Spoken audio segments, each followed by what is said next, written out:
I am back. And I have forgotten something.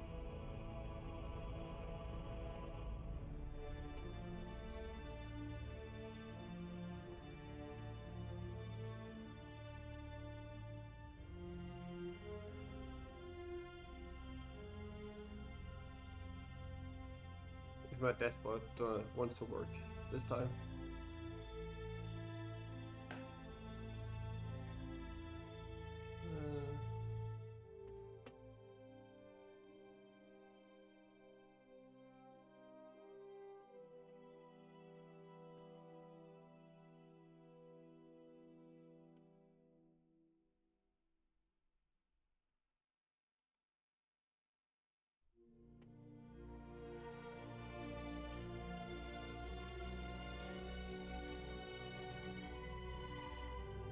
Okay, Twitch. If you want to be a bitch about it.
Oh my god, Twitch. It's not like anything has changed.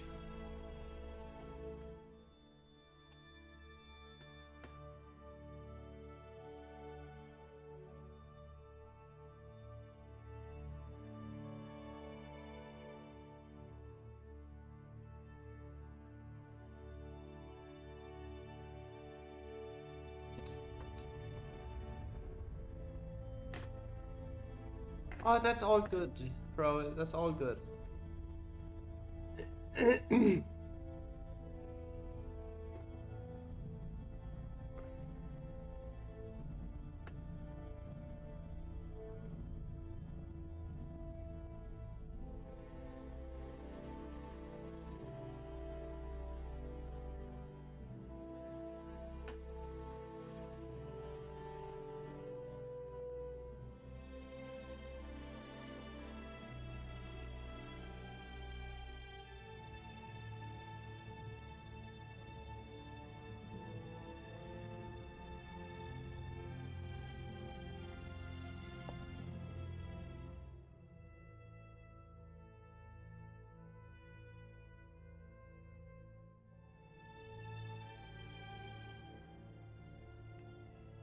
Which was just being a bitch. Nothing new there.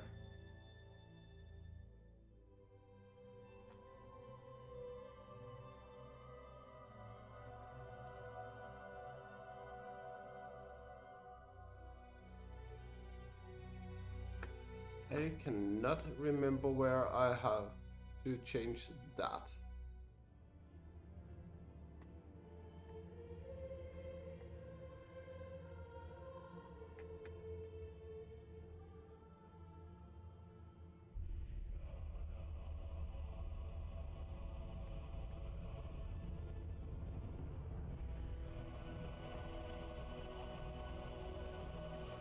Does anybody remember where to change the offline thingy? Like the one where you where it could show when you're on and such.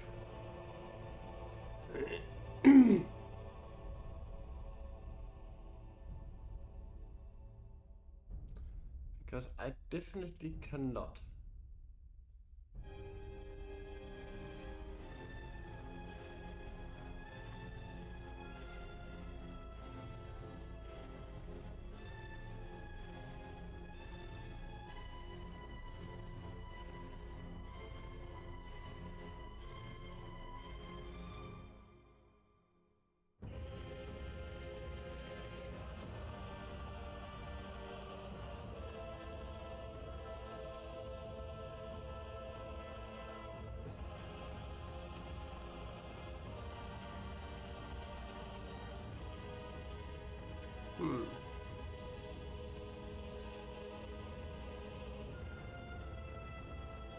Master!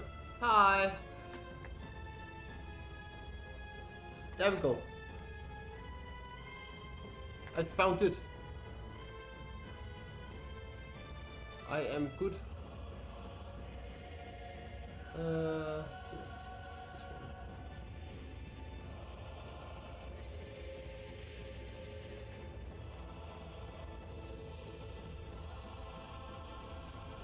There we go. How are you, Mouser? It's good to see you.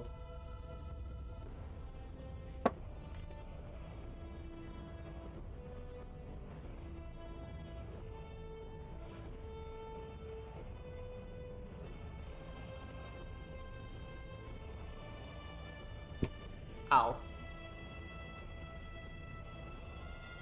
I'm just having a little bit of dinner because I forgot.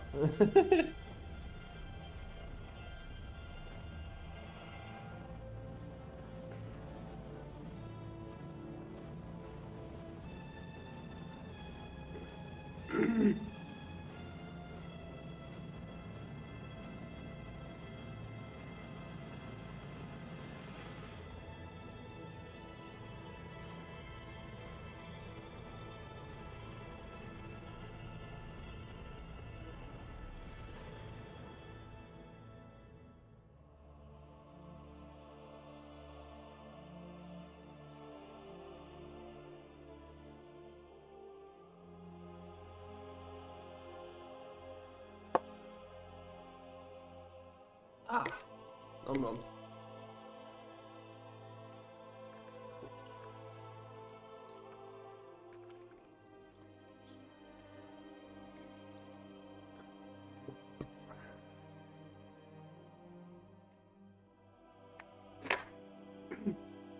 But it's nice to see you all again.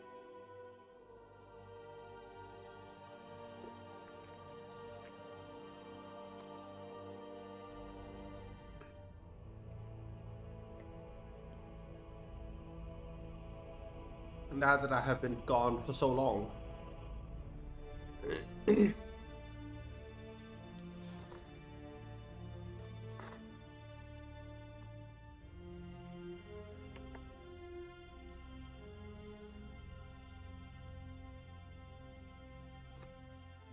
But I got a lot of Tolkien books with me home from New Zealand.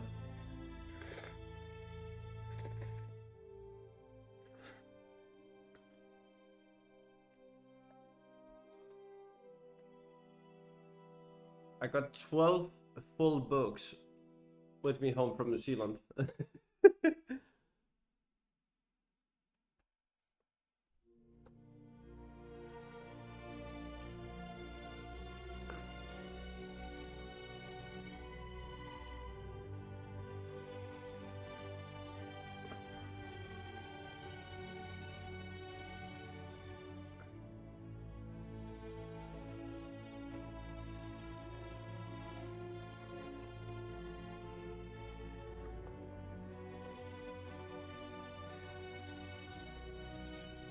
And I'm very happy about the books.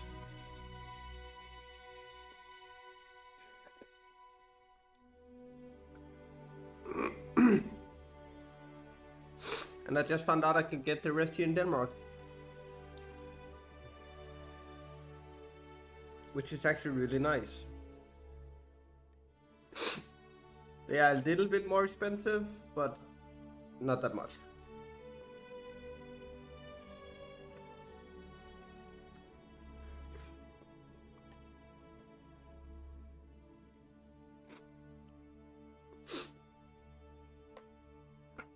And of course I got the Hobbit, the illustrated version.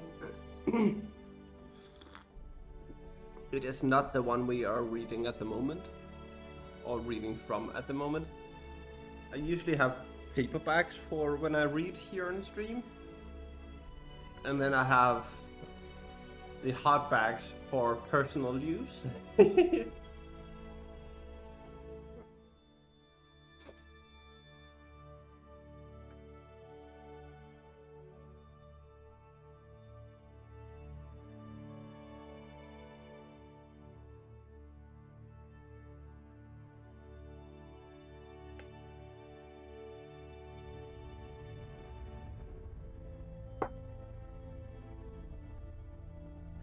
But how has everyone's summer been? I heard it has been really warm here in Europe.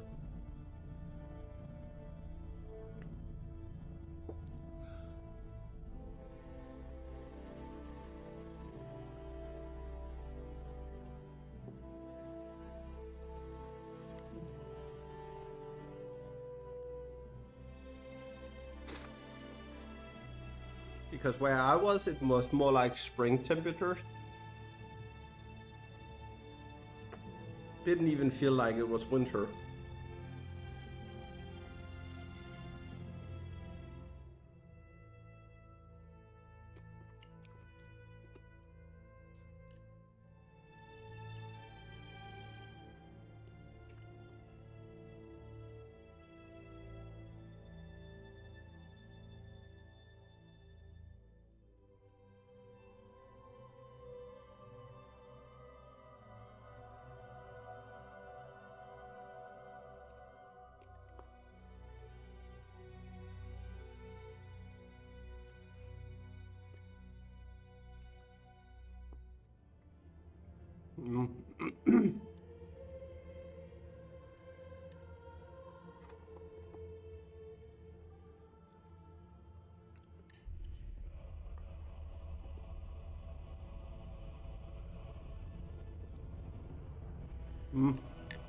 Nom nom.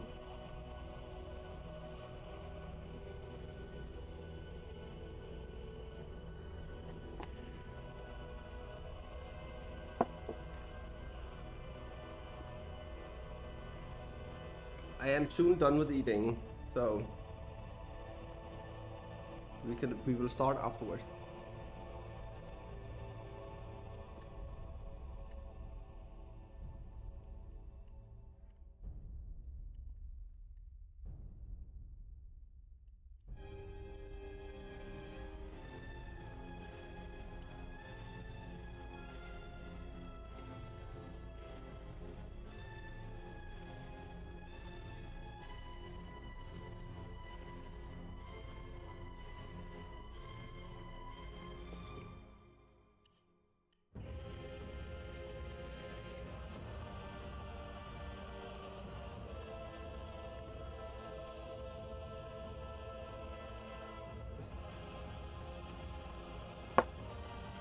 The food has been consumed.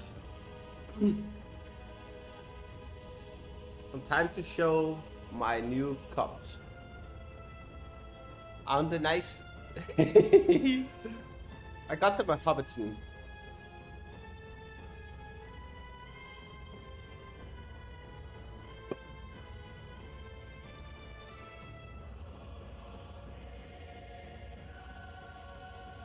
Proper Lord of the Rings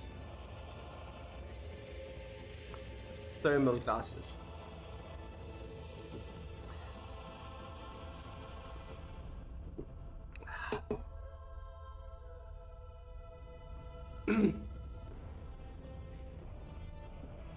And of course, with every book we are reading, we are having a bookmark designed by the amazing Mei Mei.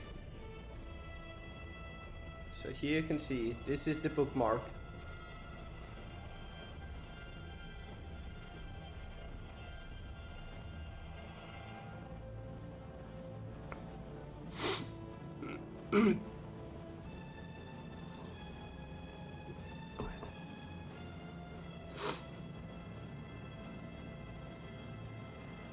I think it's this one. Yes. So these are the people who have been making things for my stream.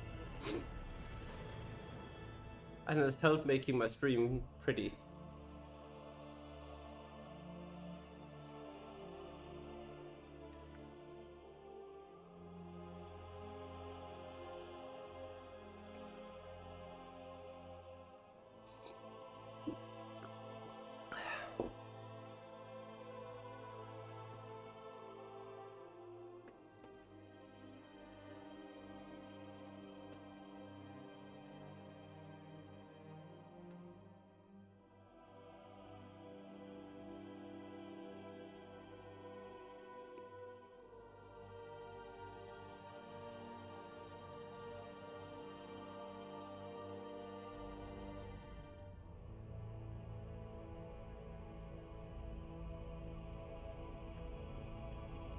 Whoa. Oh.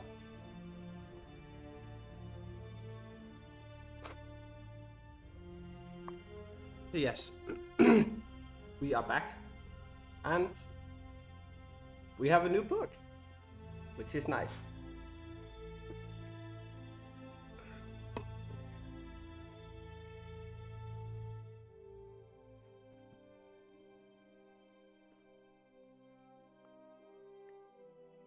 And the most people know how this book starts, so I'm just gonna start it.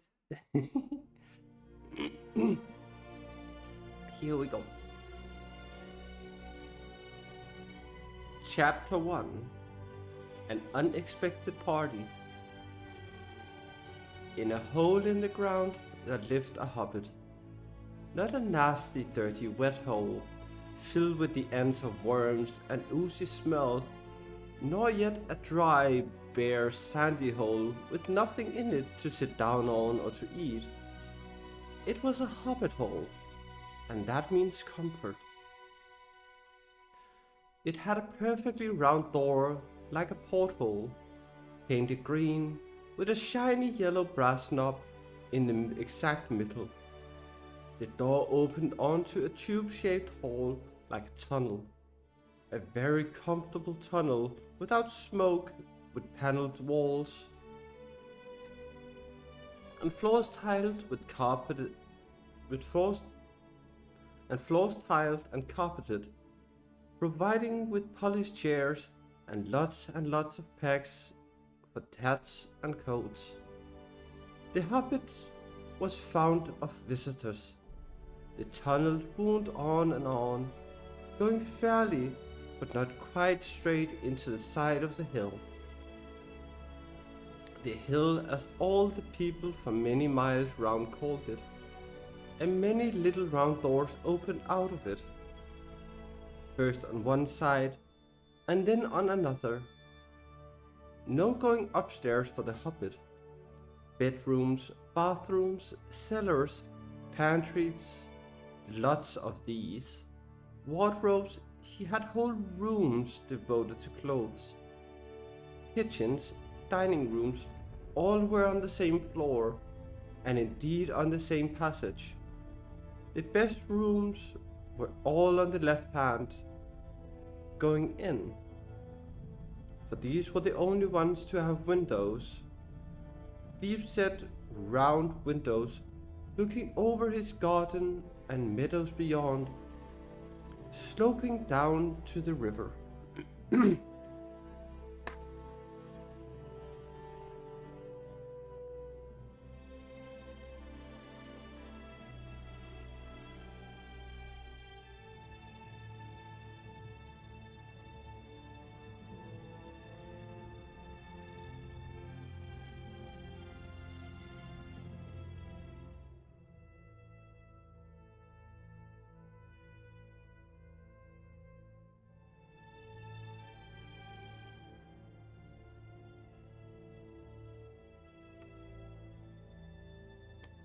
This hobbit was a very well-to-do hobbit, and his name was Baggins.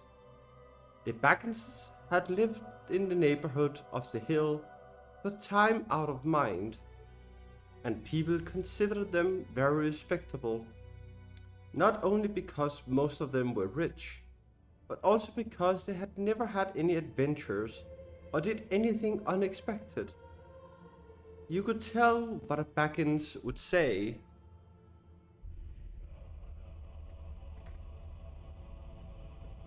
on any question without the bother of asking him.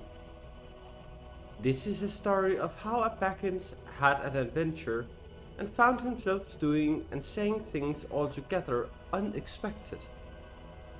He may have lost the neighborhood's respect, but he gained, well, you'll see whether he gained anything in the end.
The mother of our particular hobbit. What is a hobbit? I suppose hobbits need some description nowadays, since they have become rare and shy of the big people, as they call us. They are or were a little people, about half our height and smaller than the bearded dwarfs. Hobbits have no beards. There's little or no magic about them, except the ordinary, everyday sword which helps them to disappear quietly and quickly when large, stupid folk like you and me come blundering along, making a noise like elephants, which they can hear a mile off. They are inclined to be fat in the stomach. They dress in bright colors, chiefly green and yellow, wear no shoes because their feet grow naturally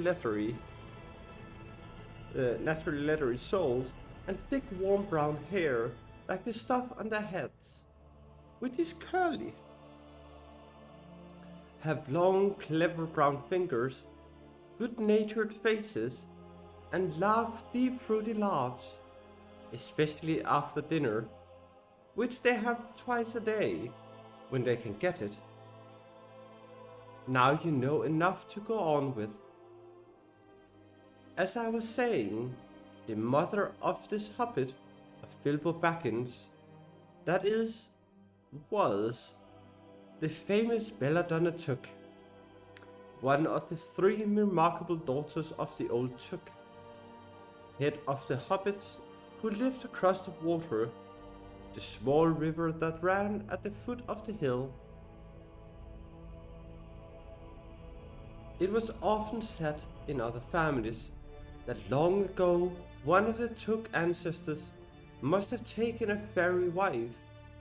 That was, of course, absurd, but certainly there was still something not entirely hobbit-like about them, and once in a while members of the Took clan would go and have adventures.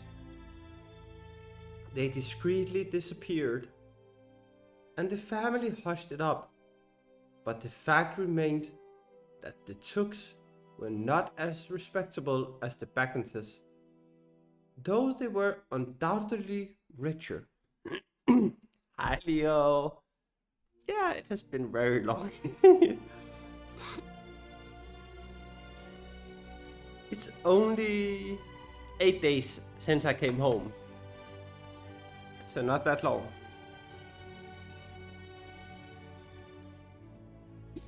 And Leo, you gotta see what I got at Hobbiton.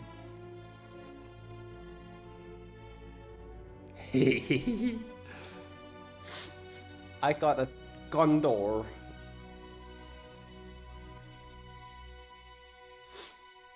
Or more like Lord of the Rings thermal mugs.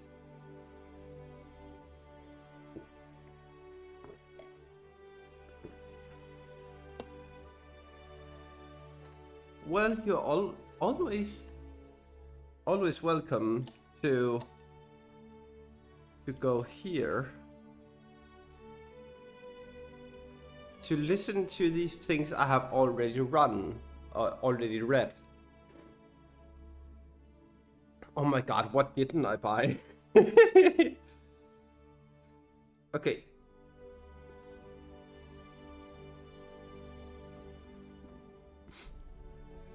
So yeah, I got those. And then I got a book set called The Tolkien Treasury, which has the adventures of Tom Bombadil, Farmer Giles of Ham, Rover Random, and Smith of Watson something in it. Then I got the Fall of Numenor, The Complete Guide to Middle-earth. I got a box set number 1, which contains The Silmarillion, Unfinished Tales, The Book of Lost Tales Part 1 and 2. Then I got The History of the Hobbit in deluxe edition. And then I got the Hobbit in illustrated version as well. So I got 12 Tolkien books, and then I got 3 books about Maori culture, or 2 books about Maori culture and 1 about Maori food and homes.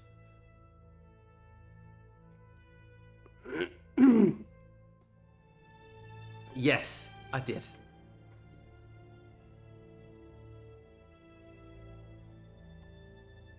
And then I of course got the thermal glasses.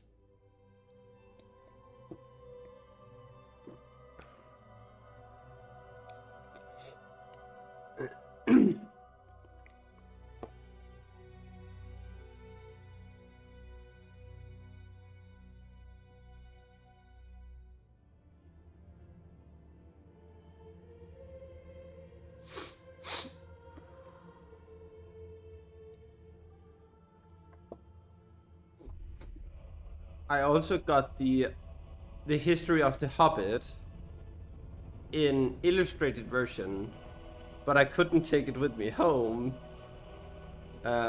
because I was almost going over the like border of how much I could take home without having to pay import tax. Yeah. So my girlfriend is taking it with her next time she's getting here.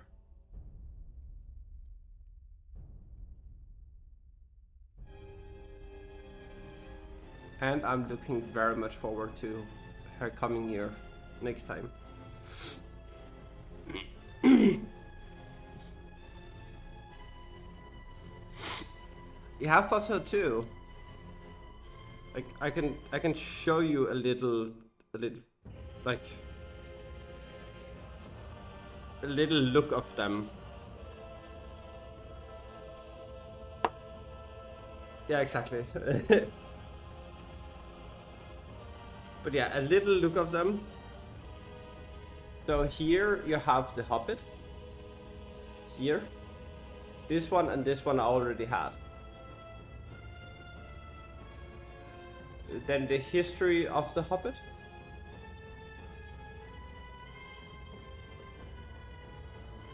This is the deluxe version. And it was 35 euro. So not that much. And then you have the book set.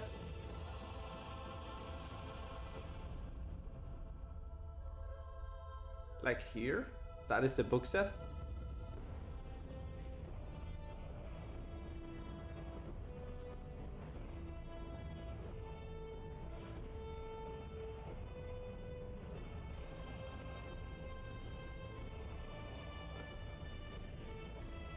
Then you have the complete guide to Middle-earth here. The Fall of Numenor. And the Tolkien Treasury. And then I bought this too much. So I actually bought 2 versions of Farmer Giles of Ham. So I shipped this one to a friend.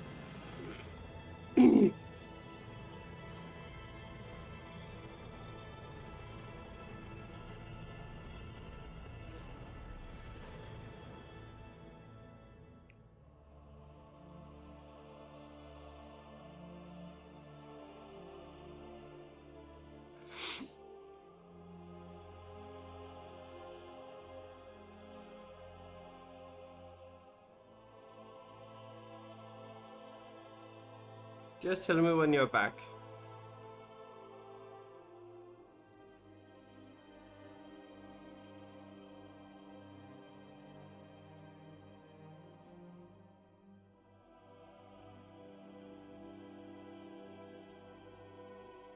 Is it still frozen?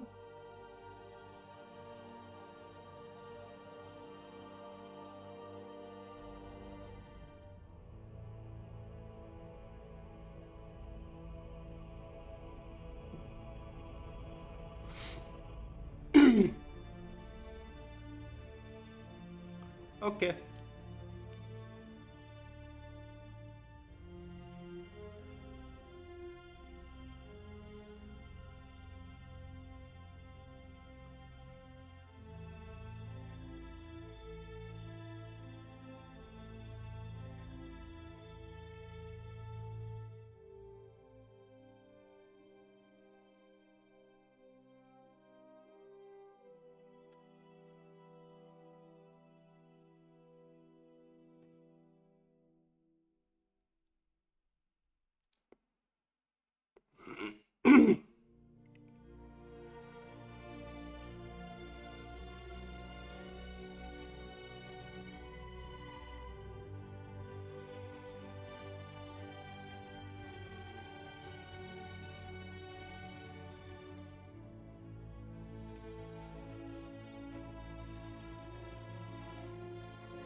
Okay, what didn't you see? When did it freeze for you, Leo?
Because I can show you again. If you just tell me where it froze for you.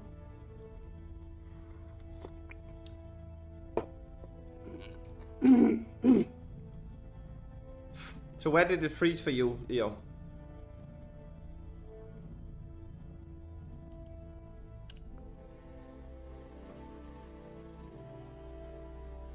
Okay, so that's where it froze. Good to know. That was very far that jumped. Okay, here. Okay, so I got the Hobbit illustrated version. And the Silmarillion, and that one I already had. Then I got the History of the Hobbit, the deluxe version.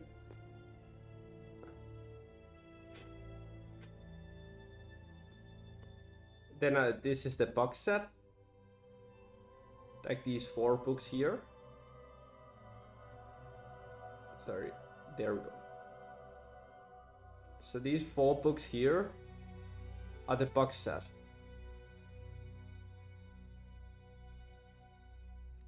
Then you have the complete guide to Middle-earth,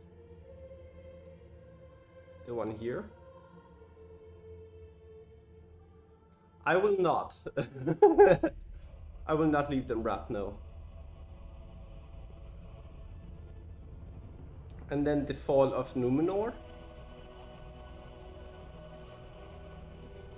And the Tolkien Treasury, these 4 books here. These are pocket-sized. Hey,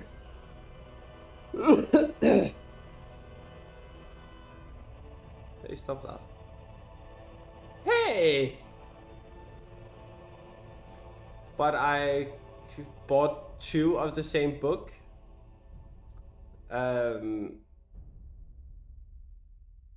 So I shipped this one to one of my friends, Christina's Leather, something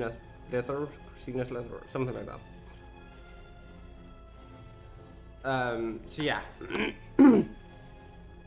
My suitcase wasn't that heavy. It was like 15, 16 kilos.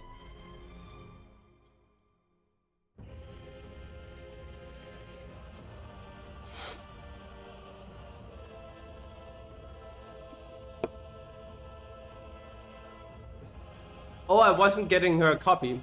It was a mistake of mine because I accidentally bought 2 of Farmer Giles of Ham, because the book is in the in the Tolkien Treasury as well. And then I know she likes Tolkien as well, so I just asked her if she had it, and if she didn't, I could just ship it to her if she paid for shipping. But yeah, my suitcase was 15-16 kilo, and then my book box, yeah, that's a different story. That was like 12, 13, 14 kilo, something like that. So almost as heavy as my suitcase.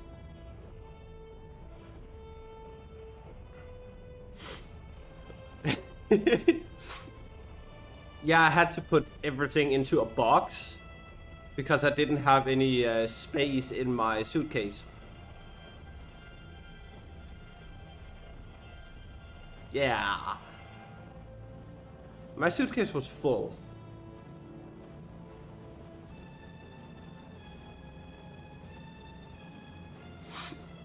I did. And then I just used a lot of bubble wrap to get things home. And it was a good thing that I did that, because the one of the boxes, the one which had the thermal glasses in it, actually took a squish. Yeah, and never write fragile on your parcel. It's an invitation if it's still, if the people are still able to handle it.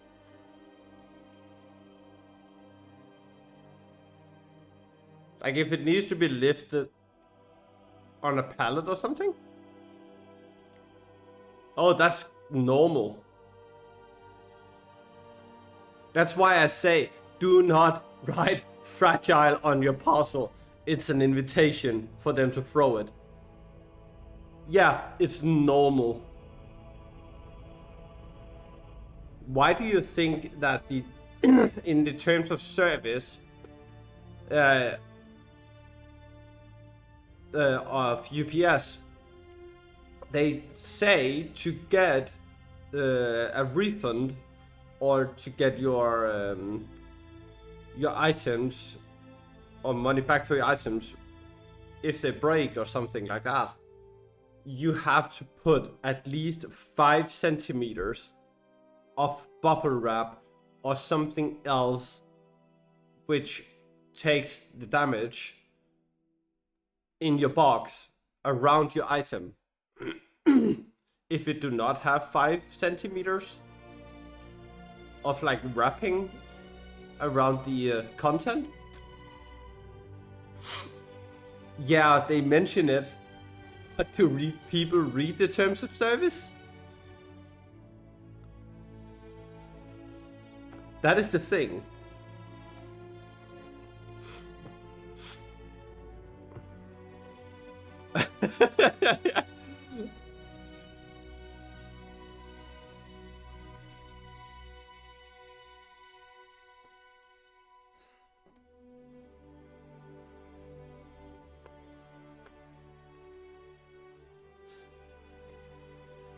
I have heard too many people complain, oh, they didn't reimburse me for destroying my package. And then when I asked them how much absorbent they had in it to protect the item, they were like, oh, I just had like 2 or 3 layers of bubble wrap. And then I'm like, yeah, you need to have 5 centimeters. And they're like, what? Yeah.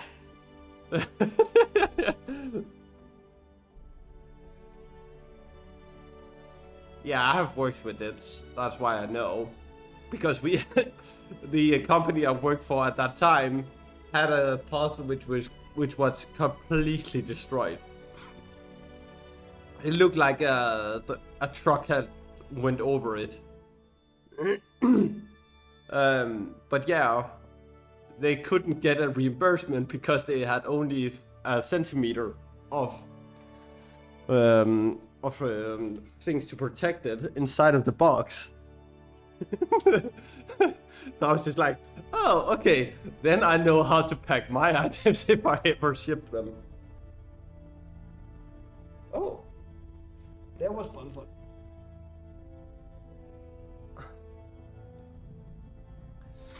So yeah, some certainly do, yes. Not everyone though.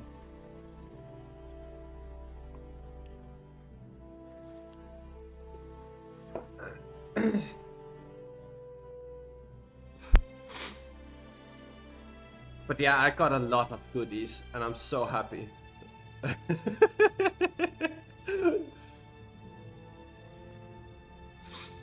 There certainly are. I seriously miss Moonlight cookies already. I've had so many Moonlight cookies.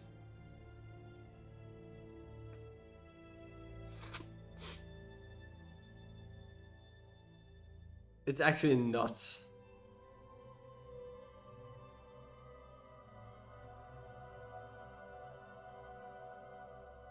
I really don't get how I didn't gain a lot of weight.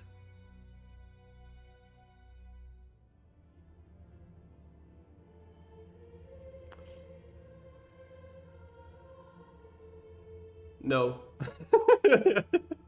I didn't. That is the surprising thing.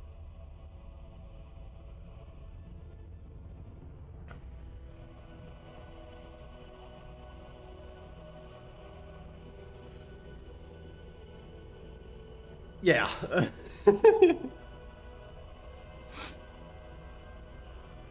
I think I gained 200 grams in the 9 weeks I was there.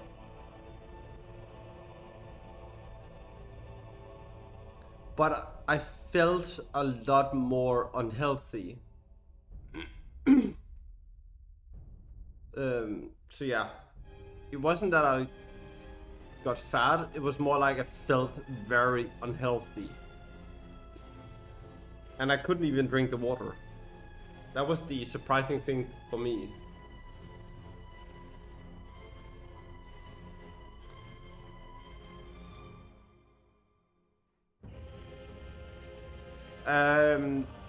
They had put chlorine in it to remove bacteria,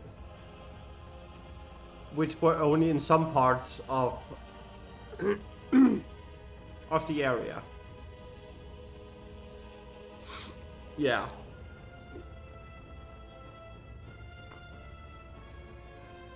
It smelled like going into a pool.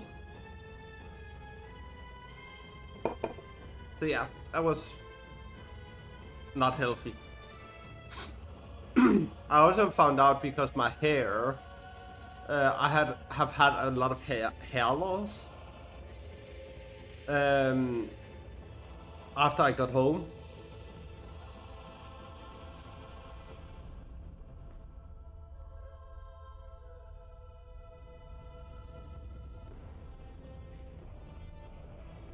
Because chlorine isn't healthy for your body in general.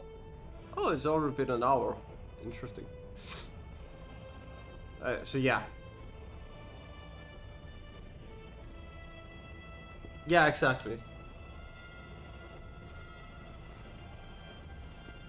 Oh, I didn't even try to drink it at all. I smelled it and was like, nope. And then I bought bottled water. Like, bottled water, that's something I would do in like India or a lot of African countries. But I didn't even see it as a possibility in New Zealand that I had to get bottled water. That surprised me a lot.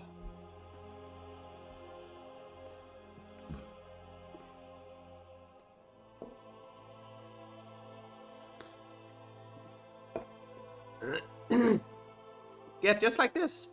An unexpected party. Okay, so let's read a bit more.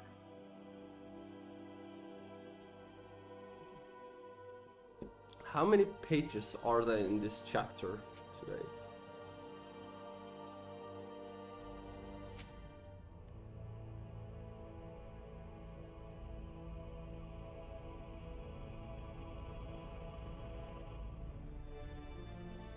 It's not that bad.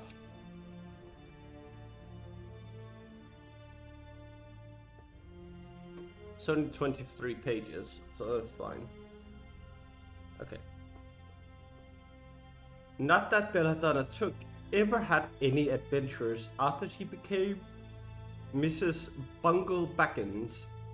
Bungo, that was Bilbo's father, built the most luxurious hobbit hole for her, and partly with her money. That was to be found either under the hill, or over the hill, or across the water. And there they remained to the end of their days. It is probable that Bilbo, her only son, although he looked and behaved exactly like a second edition of his solid and comfortable father, got something a bit queer in his makeup from the Took side. Something that only waited for a chance to come out. The chance never arrived until Bilbo Baggins was grown up, being about 50 years old or so, and living in the beautiful hobbit hole built by his father, which I have just described for you, until he had, in fact, apparently settled down immovably. by some curious chance one morning long ago, in the quiet world of the world, where there was less noise and more green, and the hobbits were still numerous and prosperous, and Bilbo Baggins was standing at his door after breakfast, smoking an enormous long wood pipe that reached nearly down to his woolly toes, neatly brushed. Gandalf came by. Gandalf, if you had heard only a quarter of what I have heard about him, and I have only heard very little of all there is to hear, you would be prepared for any sort of remarkable tale. Tales and adventures sprouted up all over the place wherever he went, in the most extraordinary fashion. He had not been down that way under the hill for ages and ages, not since his friend the old Took died. In fact, and the hobbits had almost forgotten what he looked like. He had been away over the hill and across the water on business of his own, since they were all small hobbit boys and hobbit girls. All that the unsuspecting Bilbo saw that morning was an old man with a staff. He had a tall pointed blue hat, a long grey cloak, a silver scarf over which his long white beard hung down below his waist, and immense black boots. And it seems like we are going to have ads now, so we are going to have a little break.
And we are back. It took a little bit longer.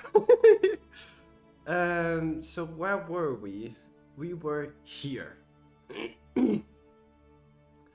All that the unsuspecting Bilbo saw that morning was an old man. I have already read that. Good morning, said Bilbo, and he meant it. The sun was shining, and the grass was very green, but Gandalf looked at him from under long bushy eyebrows that stuck out further than the brim of his shady hat. What do you mean? He said. Do you wish me a good morning? I mean that it is a good morning whether I want it or not. Or that you feel good this morning, or that it is a morning to be good on.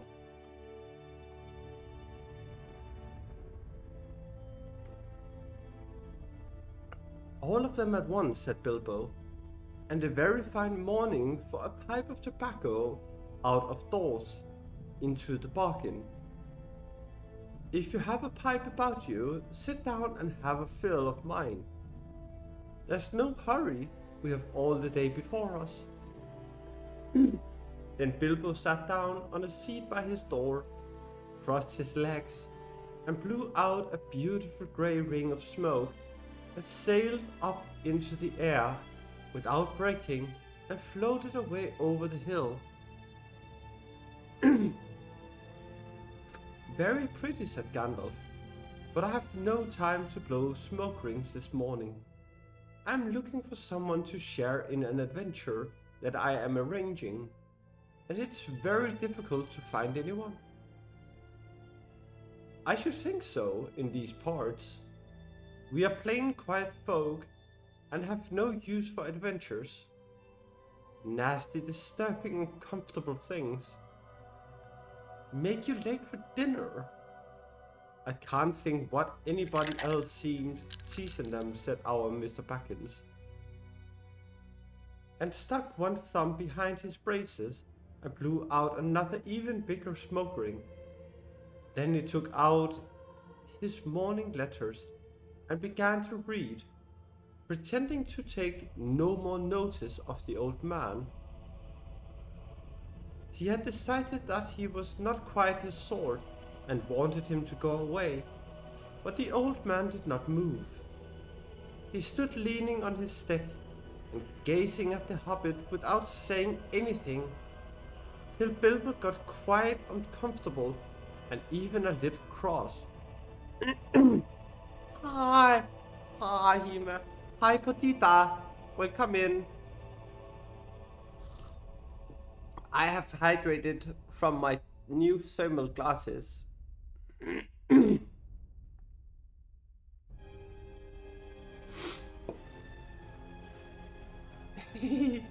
Yeah, they are awesome. I have two of them.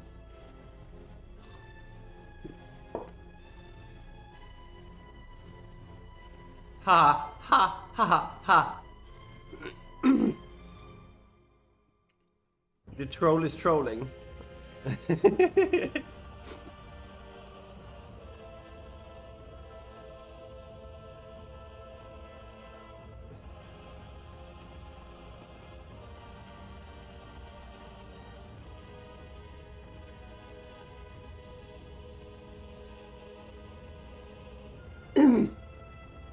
She doesn't want to listen to the story because she wants to read it by herself, since she has no sound on.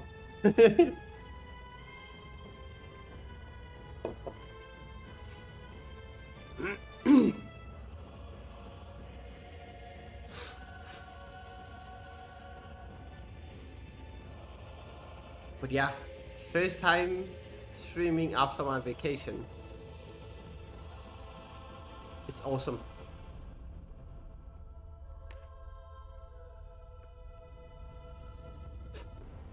Okay, here we go again. Good morning, he said at last. We don't want any adventures here. Thank you.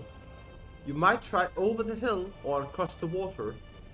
By this he meant that the conversation was at an end.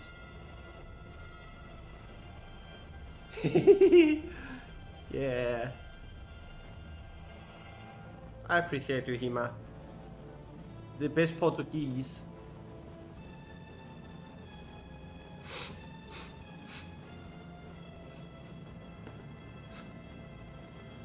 I also sent Stina a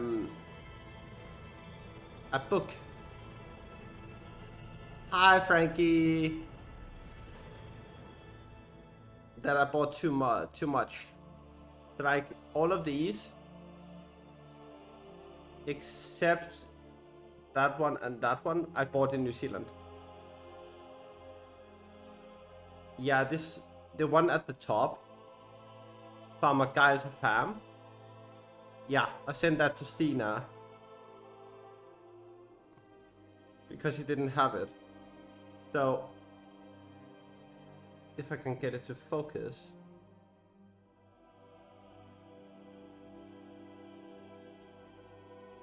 But yeah, this one up here. Because I bought two. Because it's also here.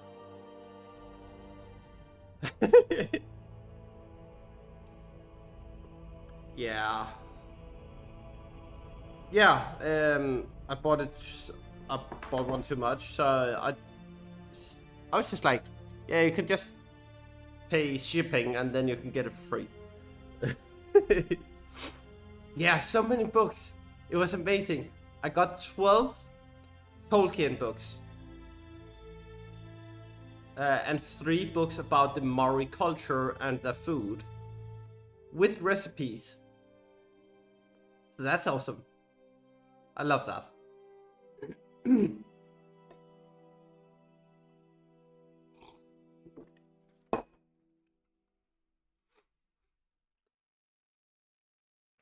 Yeah, I got the Hobbit in illustrated version. Then I got the Silmarillion in a box set. From the same box set, I also got Unfinished Tales. I think the Forgotten Tales. Yeah, the Book of Lost Tales, part 1 and 2. Then I got the Complete Guide to Middle-earth, The Fall of Numenor, and then I got the Tolkien Treasury. So I got a lot of books. Yeah.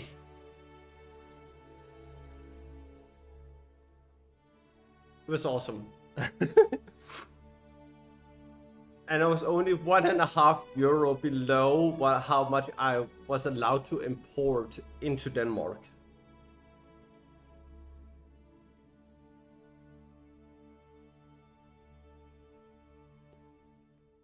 Without paying import taxes and such. Whoops.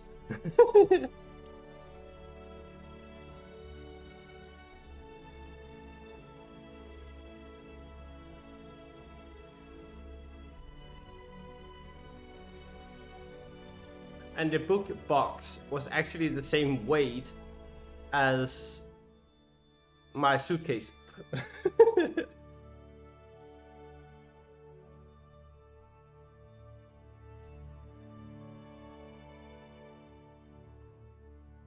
Oh, that's annoying.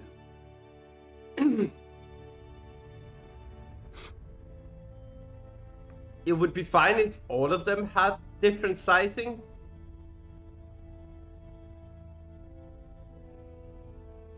But it's so infuriating if it's just one of them not being the same size.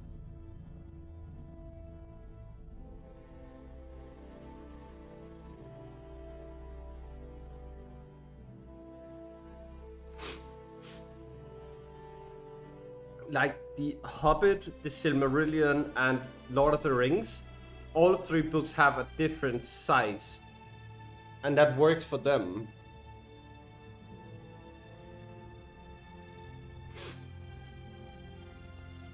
Yeah, with Tolkien, there's only one publisher.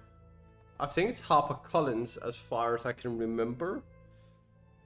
Yeah, HarperCollins. those are the only ones which are allowed to publish um, book for the Tolkien family.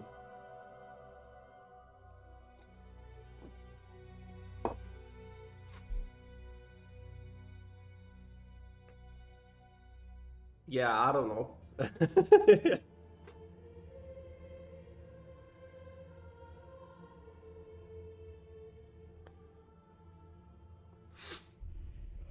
So all of them are more or less in the same quality and all of these things. It's so nice. And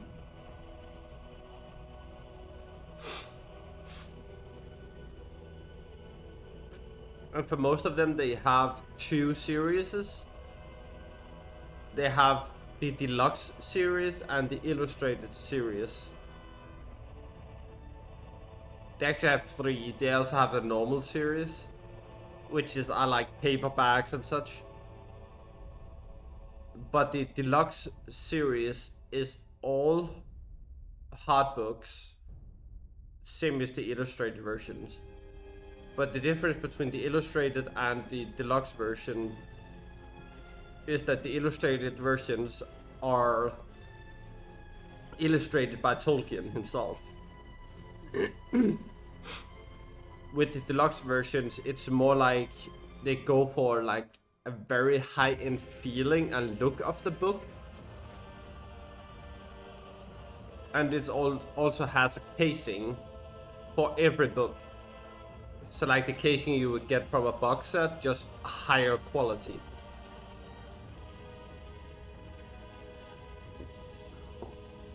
Yeah, it's really neat. But like the Lord of the Rings, the deluxe version is, as far as I can remember, like 200-300 euro just for that book. I got the deluxe version of the History of the Hobbit for 70 New Zealand dollars, so around 35 euro, because it was on sale.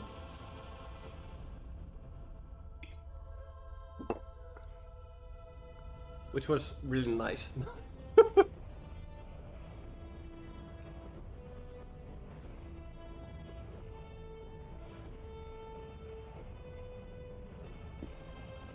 Yeah, really good deal, because usually it was like 70 euro, I think it was. The illustrated version was only like 35 as normal. Hi Maul, hi. Good to see you again. So yeah, there's a very big price difference on the different series. Like I can get the paperback of The Hobbit for like 10 euro. So you can see like the difference between the low end ones, paperbacks, 10 euro. If you get it in illustrated version, it's around 35. If you get the deluxe, it's around 70 to 100. So same book, just way different quality and way different look.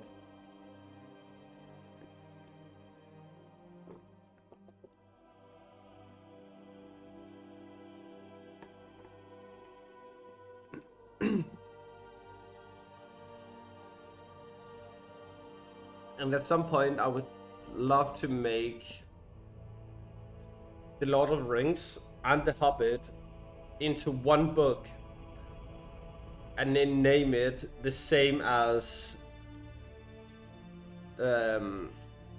Frodo and Bilbo has called the Red Book that you see in The Lord of the Rings and in the start of The Hobbit.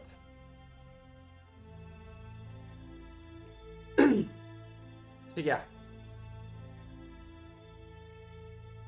Yeah, there and back again, and I think it's the Tales of Lord of the Rings.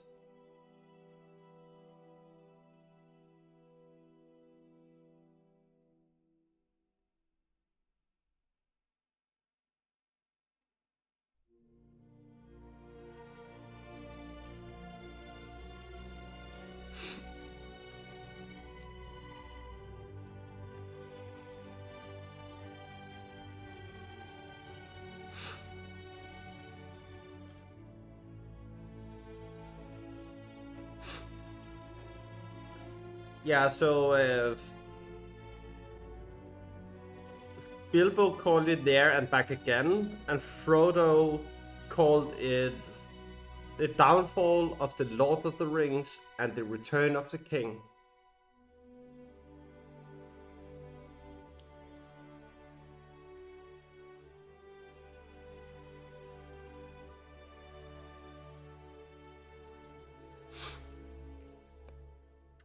Yeah.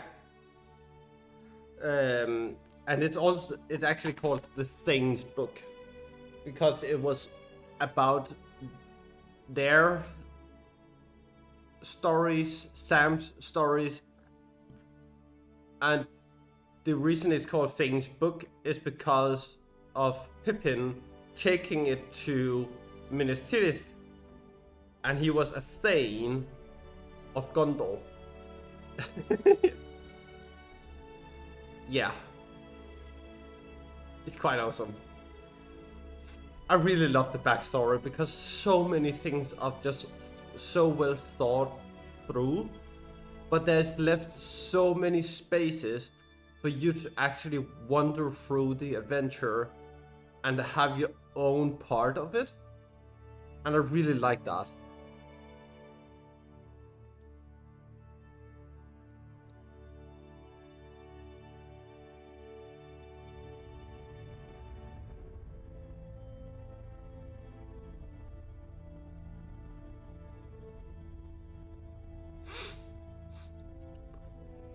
So yeah, I hope to get Leo, which is also in here, to make a piece of art for it.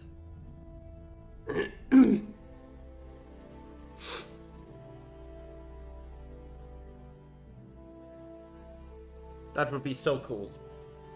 I really love that.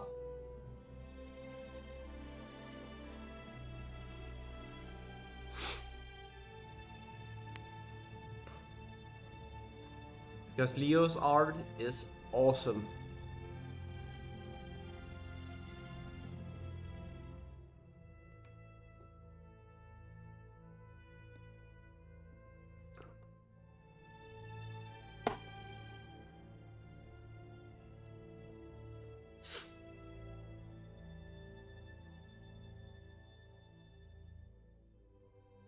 Oh. So let's get on with the story, so we can finish to get today as well.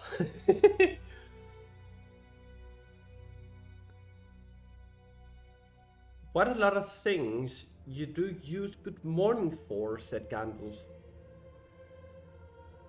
Now you mean that you want to get rid of me, and that it won't be good till I move off. Not at all, my dear sir. Let me see. I don't think I know your name. Yes, my dear sir. And I do know your name, Mr. Bilbo Baggins. And you do know my name, though you don't remember that I belong to it. I am Gandalf, and Gandalf means me. To think that I should have lived to be good morning by Belladonna Took's son, as if I was selling buttons at the door. Gandalf? Gandalf, good gracious me! Not the wandering wizard that gave old Took a pair of magic diamond studs that fastened themselves and never came undone till altered. Not the fellow who used to tell such wonderful tales at parties about dragons and goblins and giants and the rescue of princesses and the unexpected luck of widows' sons. Not the man that used to make such particularly excellent fireworks. I remember those. Old Took used to have them on Midsummer's Eve. Splendid. They used to go up like great lilies and snapdragons and Lebanons of fire and hang in the twilight all evening. You will notice already that Mr. Baggins was not quite so prosy as he liked to believe. Also that he was very fond of flowers.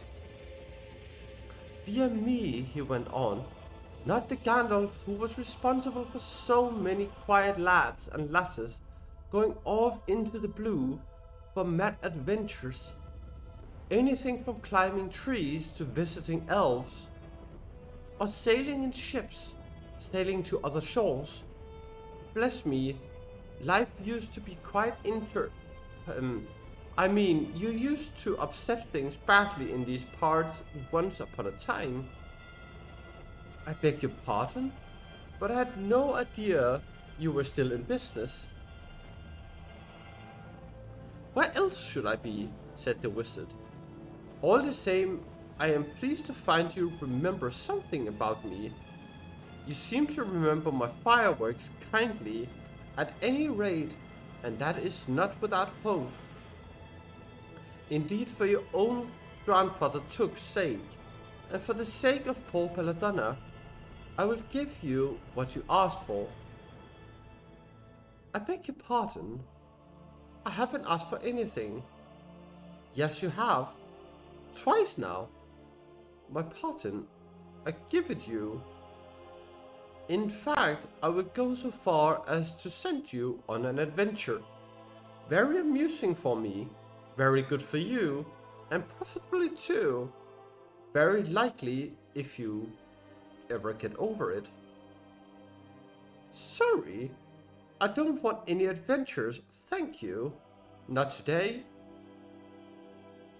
Good morning, but please come to tea anytime you like. Why not tomorrow? Come tomorrow. Goodbye. With that, the Hobbit turned and scuttled inside his round green door and shut it as quickly as he dared. Not to seem rude, wizards are after all wizards. What on earth did I ask him to tea for? He said to himself as he went into the pantry. He had only just had breakfast, but he thought a cake or two and a drink of something would do him good after his fright. Okay, now I need a snack.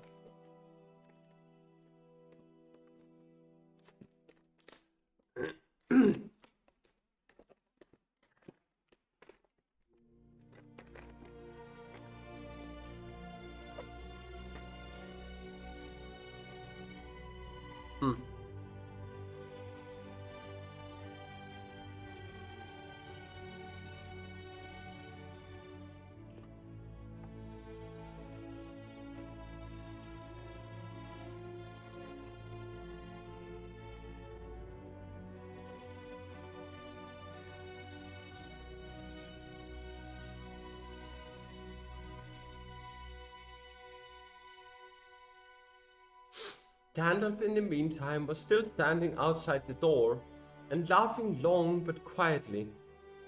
After a while he stepped up and with a spike on his staff scratched a queer sign on the Hobbit's beautiful green front door. Then he strode away. Just about the time when Bilbo was finishing his second cake and beginning to think that he had escaped adventures very well.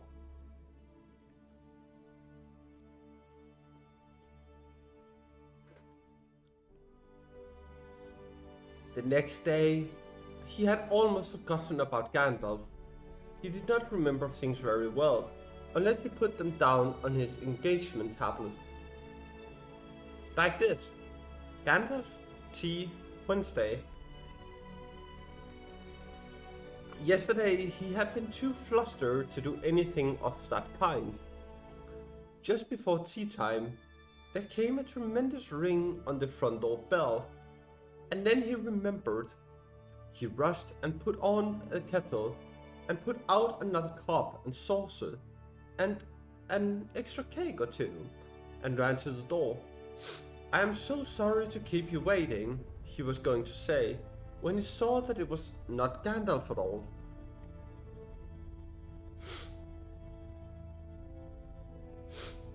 It was a dwarf with a blue beard tucked into a golden belt and very bright eyes under his dark green hood. As soon as the door was opened, he pushed inside, just as if he had been expected. He hung his hooded cloak on the nearest peg, and Dwalin, at your service, he said, with a low bow.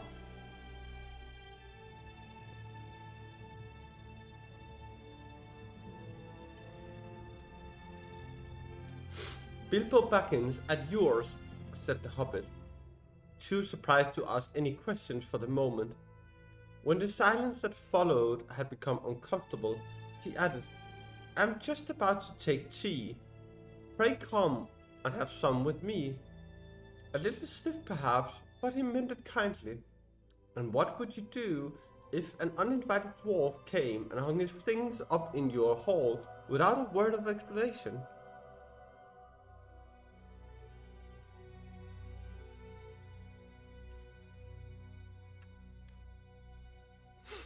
They had not been at the table long. In fact, they had hardly reached the third cake. Hi, Petra, hi!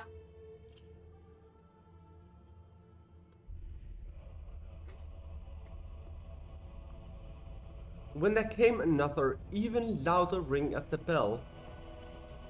Excuse me, said the hobbit, and off he went to the door. So you have got here at last.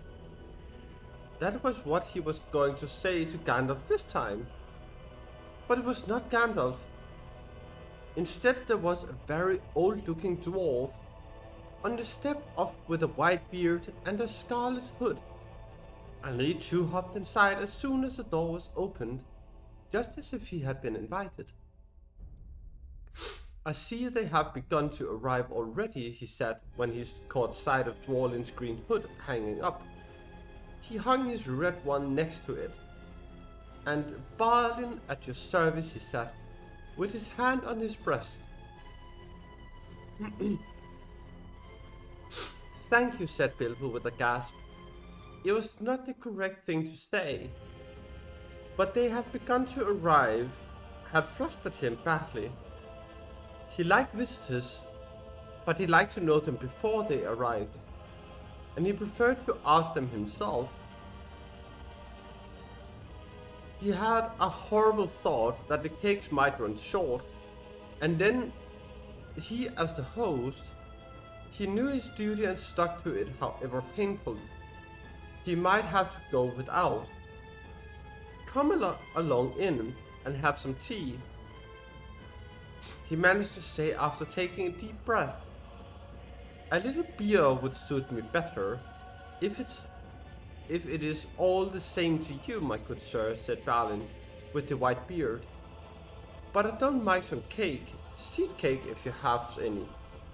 Lots, Bilbo found him answering, to his own surprise, and he found himself scuttling off, too, to the cellar to fill a pint beer mug,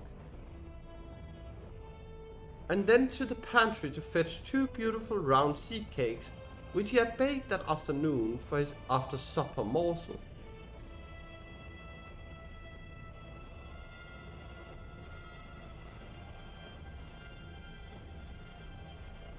When he got back, Balin and Dwalin were talking at the table like old friends. As a matter of fact, they were brothers. Bilbo plumped down the beer and the cake in front of them, when loud came a ring at the bell again, and then another ring. Gandalf was certain this time, he thought, as he puffed along the passage. But it was not. There was 2 more dwarfs, both with blue hoods, silver bells, and yellow beards.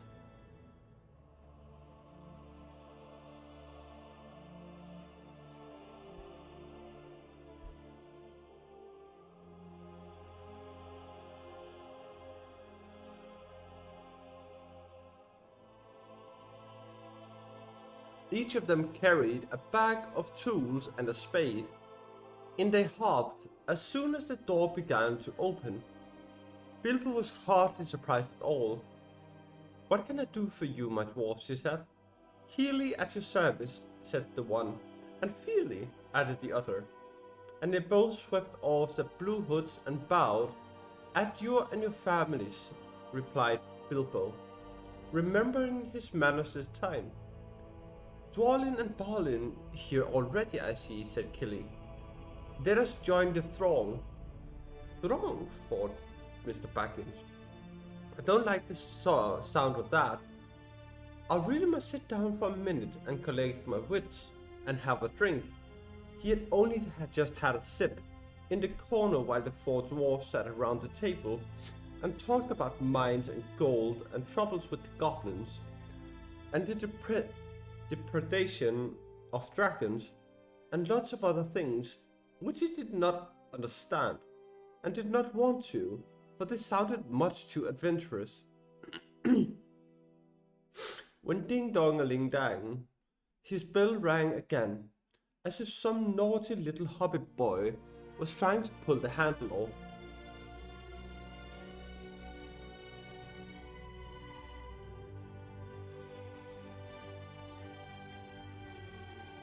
Someone at the door, he said, blinking. Some four, I should say by the sound, said Philly. Besides, we saw them coming along behind us in the distance.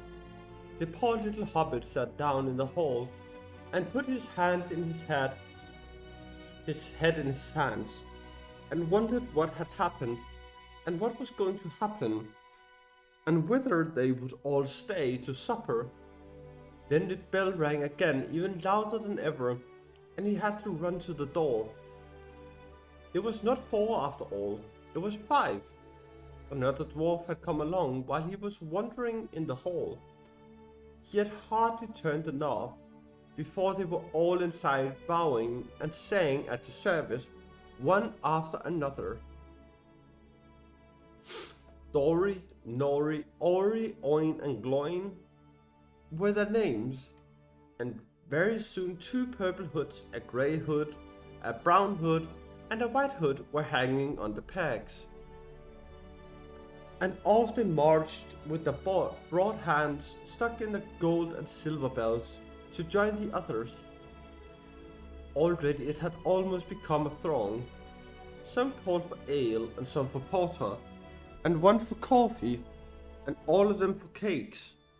So the hobbit was kept very busy for a while. A big jug of coffee had just been set in the hearth, the seed cakes were gone, and the dwarves were starting on a round of buttered scones, when there came a loud knock. Not a ring, but a hard rat-tat on the hobbit's beautiful green door. Somebody was banging with a stick.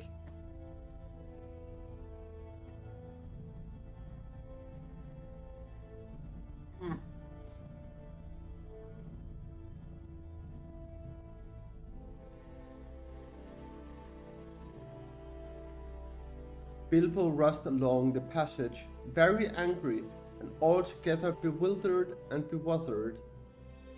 This was the most awkward Wednesday he had ever remembered. He pulled open the door with a jerk, and they all fell in, one on top of the other. More dwarves, 4 more, and there was Gandalf behind, leaning on his staff and laughing. He had made quite a dent on the beautiful door. He had also, by the way, knocked out the secret mark that he had put there the morning before. Carefully, carefully, he said. It is not like you, Bilbo, to keep friends waiting on the mat, and then open the door like a popgun. Let me introduce Bifur, Bofur, Bombur, and especially Thorin.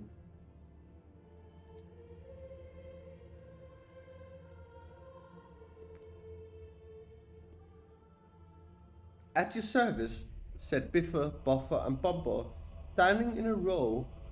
Then they hung up 2 yellow hoods and a pale green one, and also a sky blue one with a long silver tassel. This last belonged to Thorin, an enormously important dwarf, in fact no other than the great Thorin Oakenshield himself, who was not at all pleased at falling flat on Bilbo's mat, with Bifur, Bofur and Bombur on top of him. For one thing, Bombur was immensely fat and heavy. Thorin indeed was very haughty and said nothing about service, but poor Mr. Backen said he was sorry so many times that at last he grunted, "Pray don't mention it," and stopped frowning.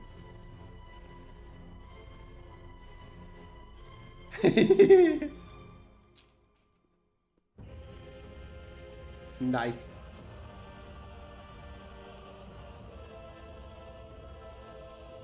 "Now we are all here," said Gandalf, looking at the row of 13 hoods, the best detachable party hood, and his own hat hanging on the pegs. "Quite a merry gathering. I hope there is something left for the latecomers to eat and drink." "What's that? Tea? No thank you. A little red wine, I think, for me." "And for me," said Thorin.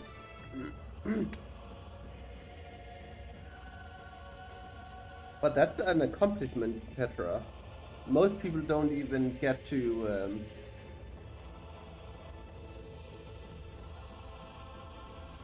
read half of it.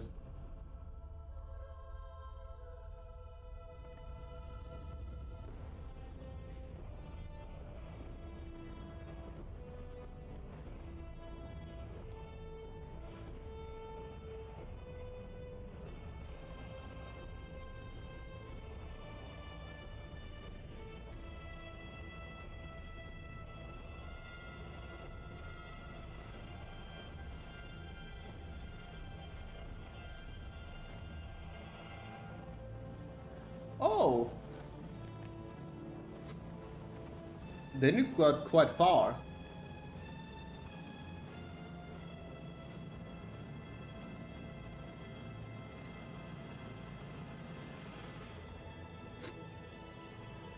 Because the only time they are fighting spiders is in Mirkwood.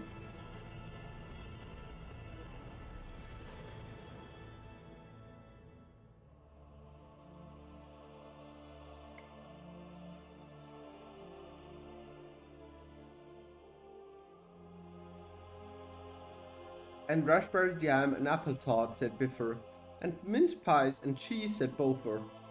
"And pork pie and salad," said Bomber. "And more cakes and ale and coffee, if you don't mind," called the other dwarves through the door. "Put on a few eggs, there's a good fellow," Gandalf called after him, as the hobbit stomped off to the pantries. "And just bring out the cold chicken and pickles. Seems to know as much about the inside of mulattoes as I do myself," thought Mr. Backens, who was feeling positively flummoxed. Oh. And was beginning to wonder whether a most wretched adventurer had not come right into his house. By the time he had got all the bottles and dishes and knives and forks and glasses and plates and spoons and things piled up on big trays, he was getting very hot and red in the face and annoyed. "Confiscate and be bothered, these dwarfs," he said aloud. "Why don't they come and lend a hand?" Lo and behold, there stood Balin and Dwalin at the door of the kitchen, and Fili and Kili behind them, and before he could say knife, they had whisked trays and a couple of small tables into the parlor, and set out everything afresh. Gandalf sat at the head of the party with the 13 dwarves around, and Bilbo sat on a stool at the fireside, nibbling at a biscuit. His appetite was quite taken away, and trying to look as if this was all perfectly ordinary and not in at least an adventure. The dwarves ate and talked, and time got on. At last they pushed the chairs back, and Bilbo made a move to collect the plates and glasses. "I suppose you will all stay to supper," he said in these politest unpressing tones. "Of course," said Thorin, "and after we shan't get through the business till late, and we must have some music first. Now clear up."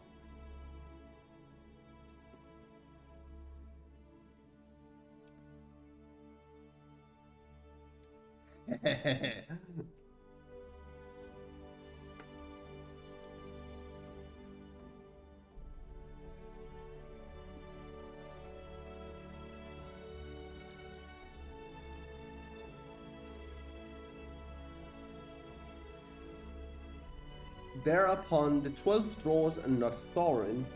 He was too important and stayed talking to Gandalf, jumped to their feet and made tall piles of all the things. Off they went, not waiting for trays, balancing columns on plates, each with a bottle on the top, with one hand, while the hobbit ran after them, almost squeaking with fright. Please be careful, and please don't trouble, I can manage. But the dwarves only started to sing. And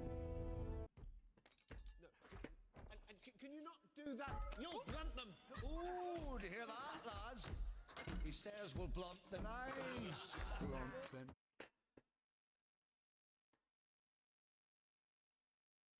And this is what they sang. So you will just get a redeem quickly and I will mute my microphone. And can you not do that? You'll blunt them. Ooh, do you hear that, lads? He says we'll blunt the knives. Blunt the knives, bend the forks, smash the bottles and burn the corks, chip the glasses and crack the plates. That's what Bilbo Baggins hates. Cut them off, trim them back, leave them on the bedroom mat, pour them into the pantry floor. Splash the wine on every door, dunk across the boiling bowl, down them up with a thumping bowl. When you're finished, if they are whole, send them down the hall to roll.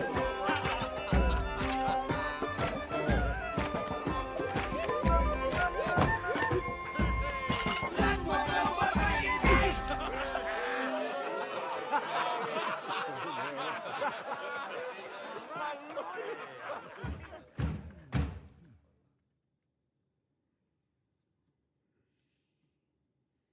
He's here. Yeah, I could use that.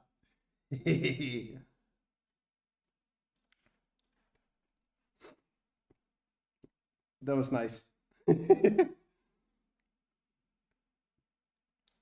And of course they did none of these dreadful things, and everything was cleaned and put away safe and as quick as lightning.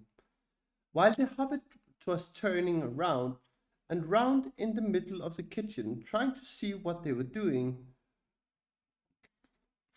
Then they went back and found Thorin with his feet on the fenders smoking a pipe. He was blowing the most enormous smoke rings, and wherever he told one to go, it went. Up the chimney, or behind the clock, on the mantelpiece, or under the table, or round and round the ceiling. But wherever it went, it was not quick enough to escape Gandalf. Pop! He sent a smaller smoke ring from his short clay pipe straight in through each one of Thorin's. Then Gandalf's smoke ring. Thank you, Leo. Appreciate it. Now you have your own bunny sub, Petra.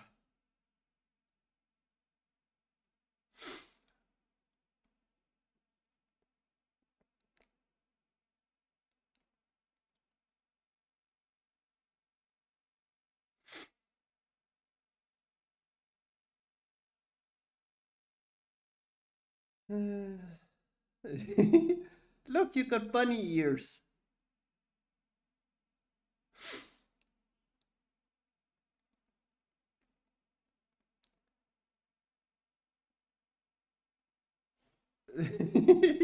Yeah, I thought that too.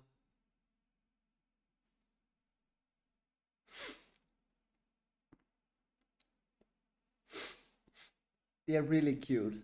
I love them.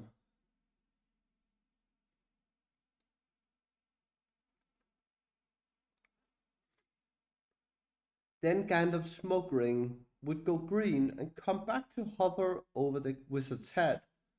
He had a cloud of them about him already.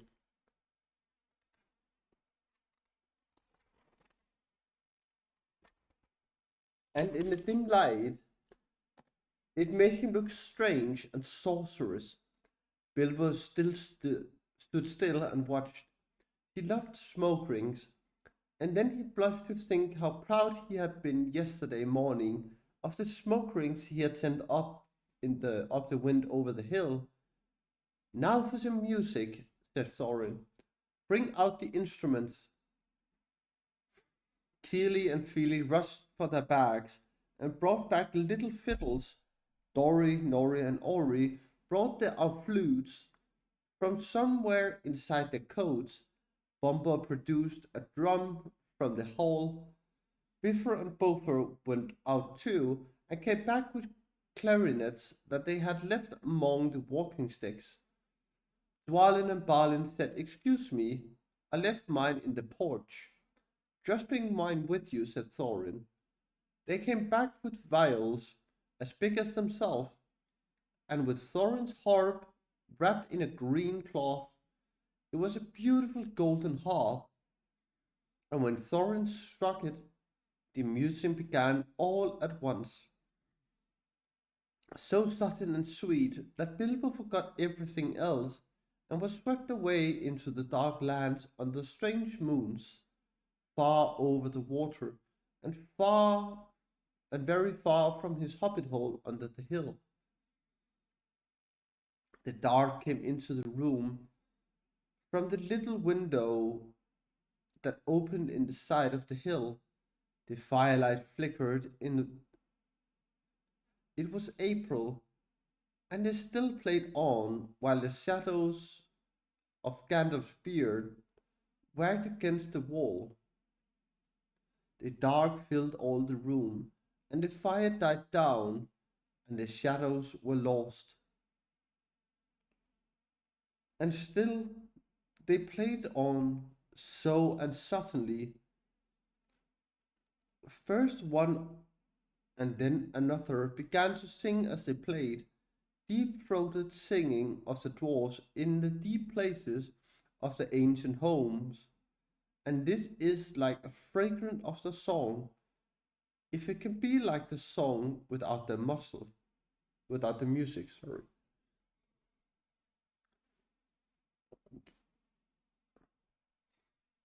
Oh my god, we have to do another song.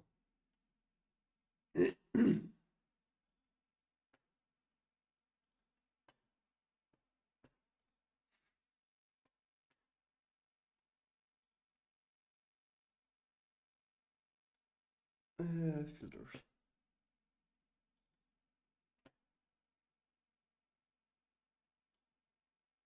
I'm just gonna change this for 2 seconds. And here we go.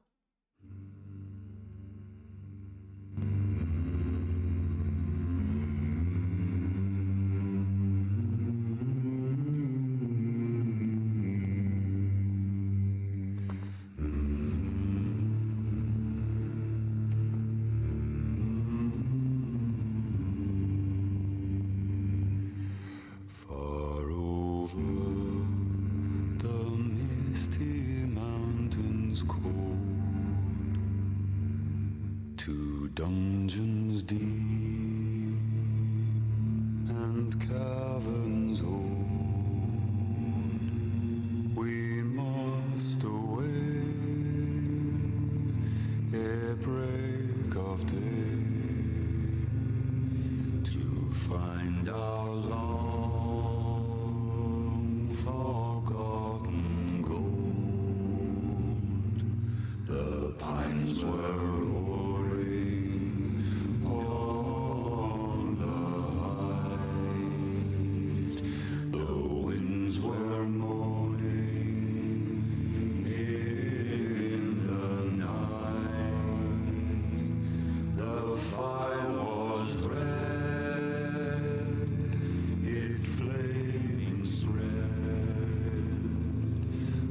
trees like torches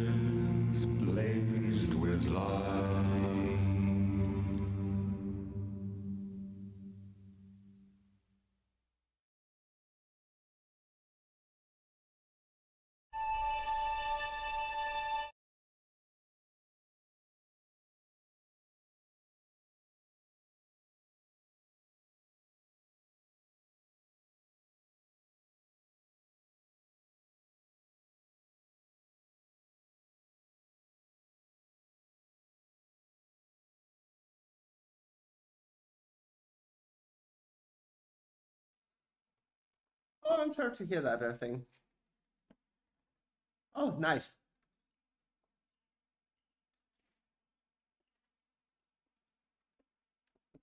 But it will be all good.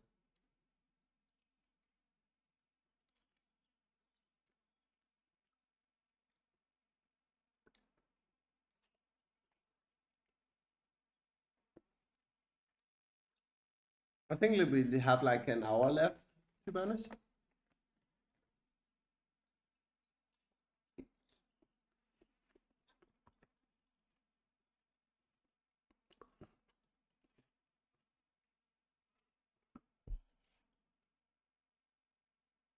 Yeah, I think that's better right now.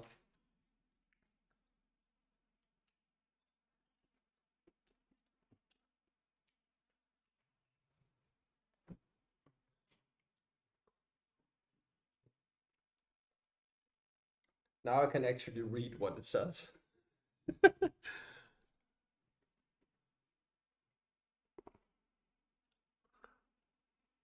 it's only because it's a little weird.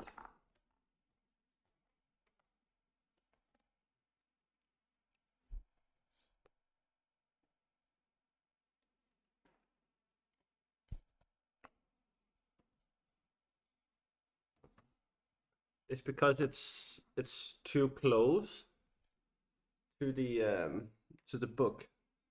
Hi, Lumi. Hi. So I need to update the thing behind.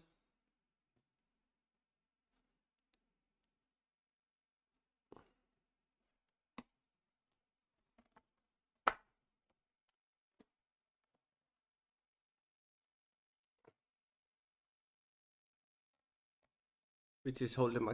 Yeah, it is the Hobbit.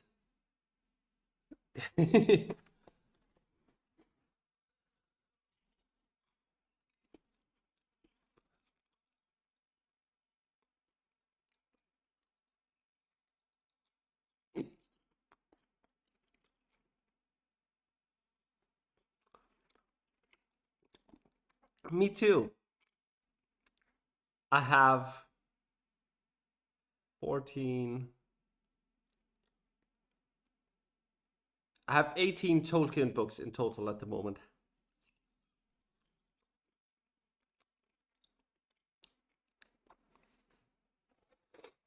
But I'm still lacking like 16.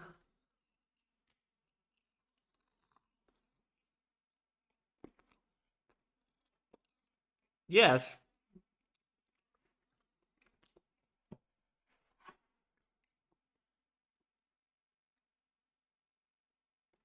I can show you the ones I have.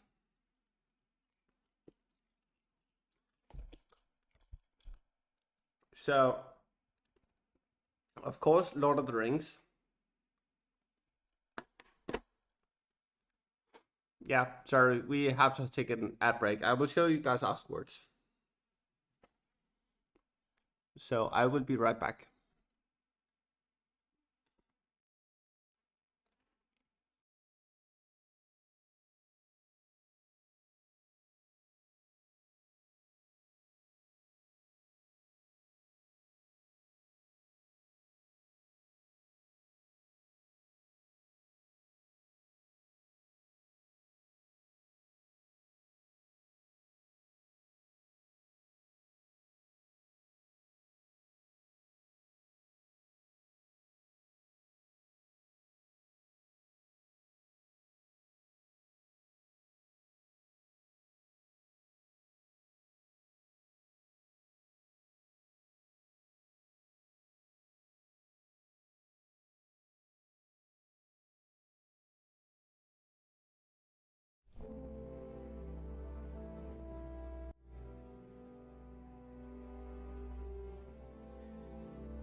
And we are back.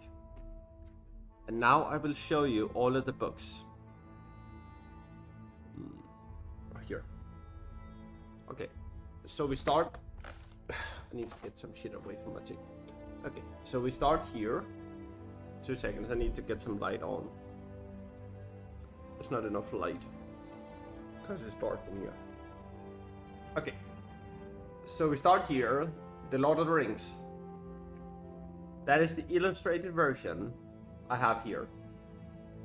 I also have them in paperback, which I want to turn into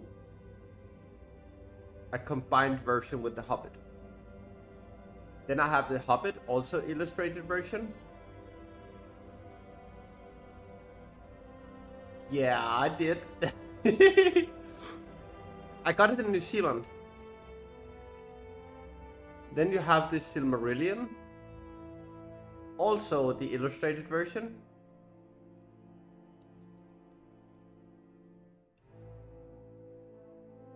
The History of the Hobbit, the deluxe version.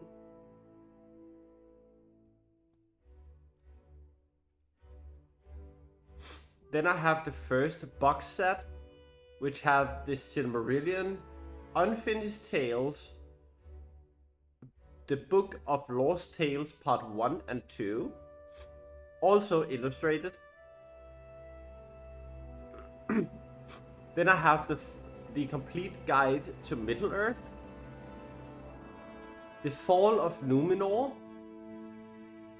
and then I have the Tolkien Treasury.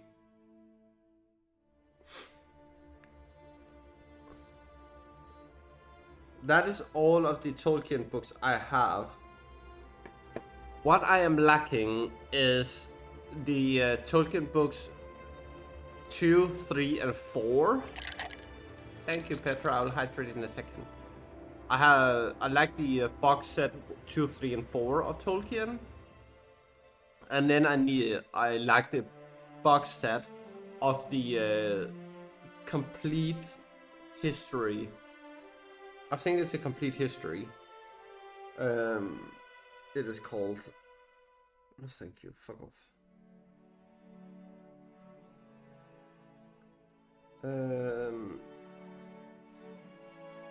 This here. I already have that one. The Complete History of Middle-earth, the box set. It looks like this. Huh?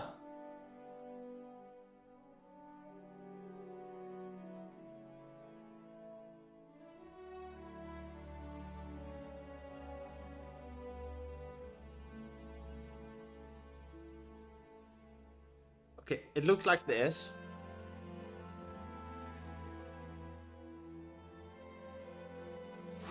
That is the History of Middle-earth, the full box set in hardcover.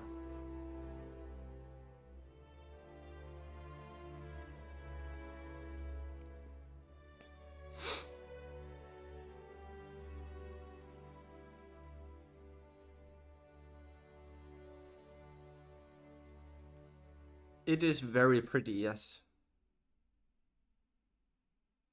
I got that one.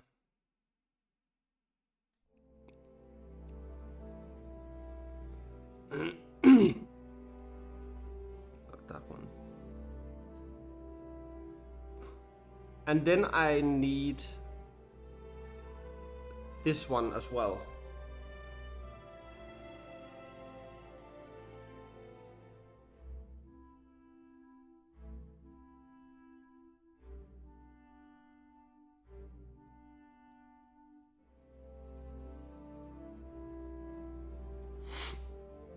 So yes, but yeah, you have 4 box sets, and then you more or less have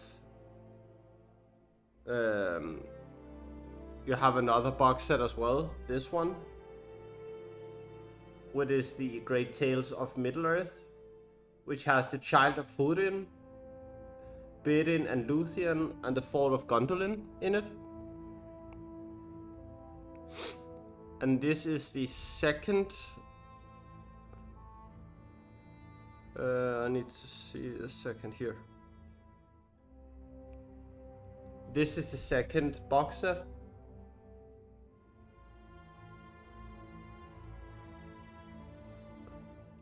And the third one.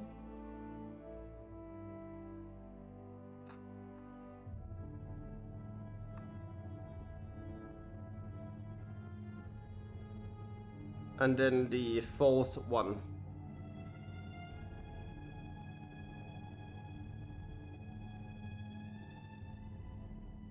So yeah, I lack a lot of books still. There are some people who have been collecting for the last 30 years.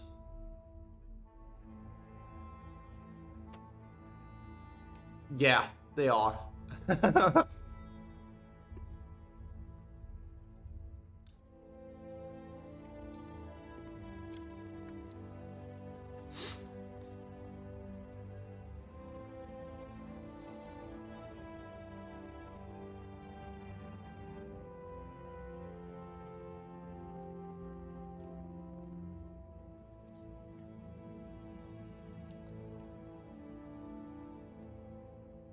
Like the deluxe version of the history of the Hobbit, this one. I also have this one in illustrated version. I just had to leave it in New Zealand.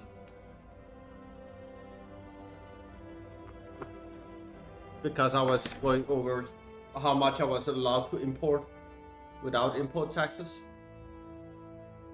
But my girlfriend would take it with her next time she comes up here. Or next time I go down there, depending on what comes first.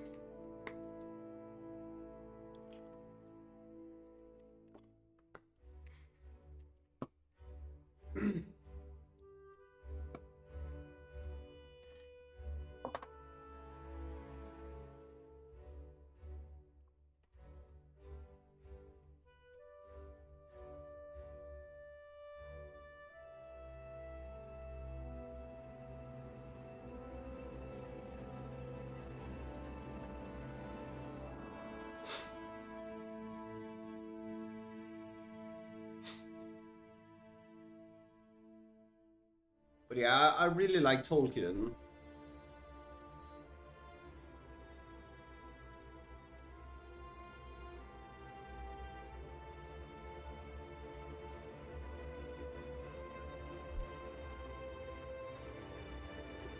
When I was in New Zealand, I was also at Hobbiton for the Midwinter Feast.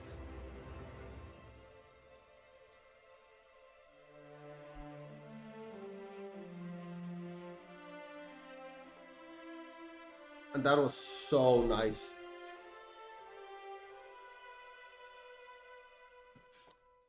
That's all good, Petra. Have fun, and I will talk with you soon.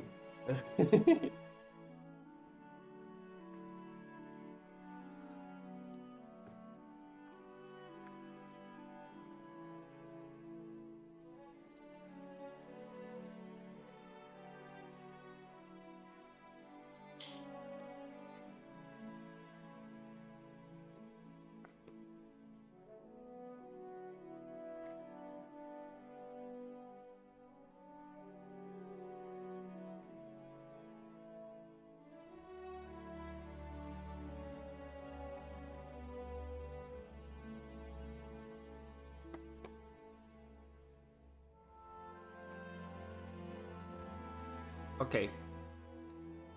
As he sang, the hobbit felt the love of beautiful things made by hands and by cunning and by magic moving through him.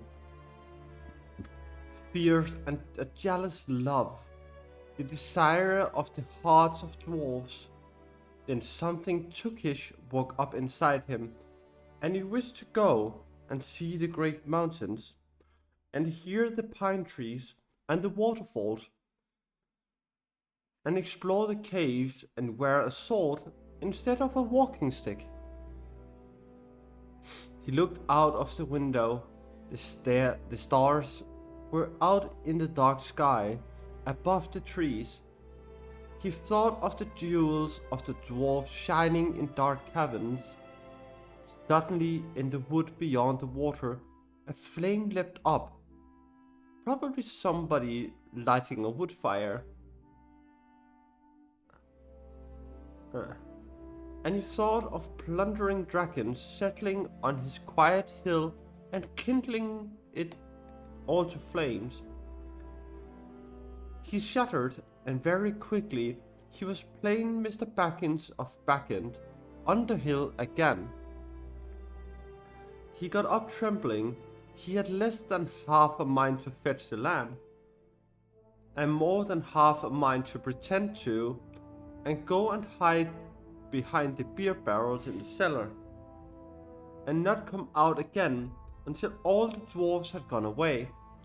Suddenly he found that the music and the singing had stopped, and they were all looking at him with eyes shining in the dark.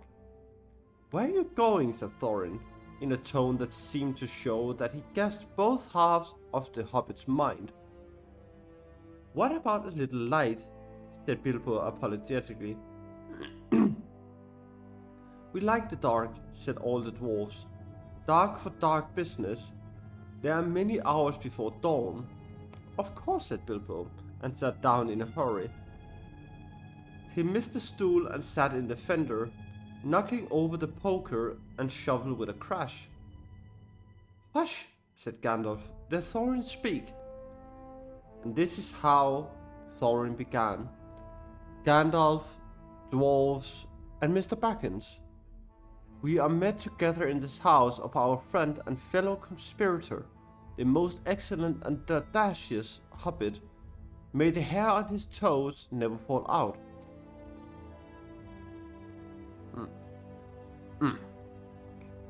All praise to his wine and ale." He paused for breath, and for a polite remark from the hobbit, but the compliments were quite lost on poor Bilbo Baggins, who was wagging his mouth in protest at being called audacious, and worst of all, a fellow conspirator. Though no noise came out, he was so flummoxed, so Thorin went on.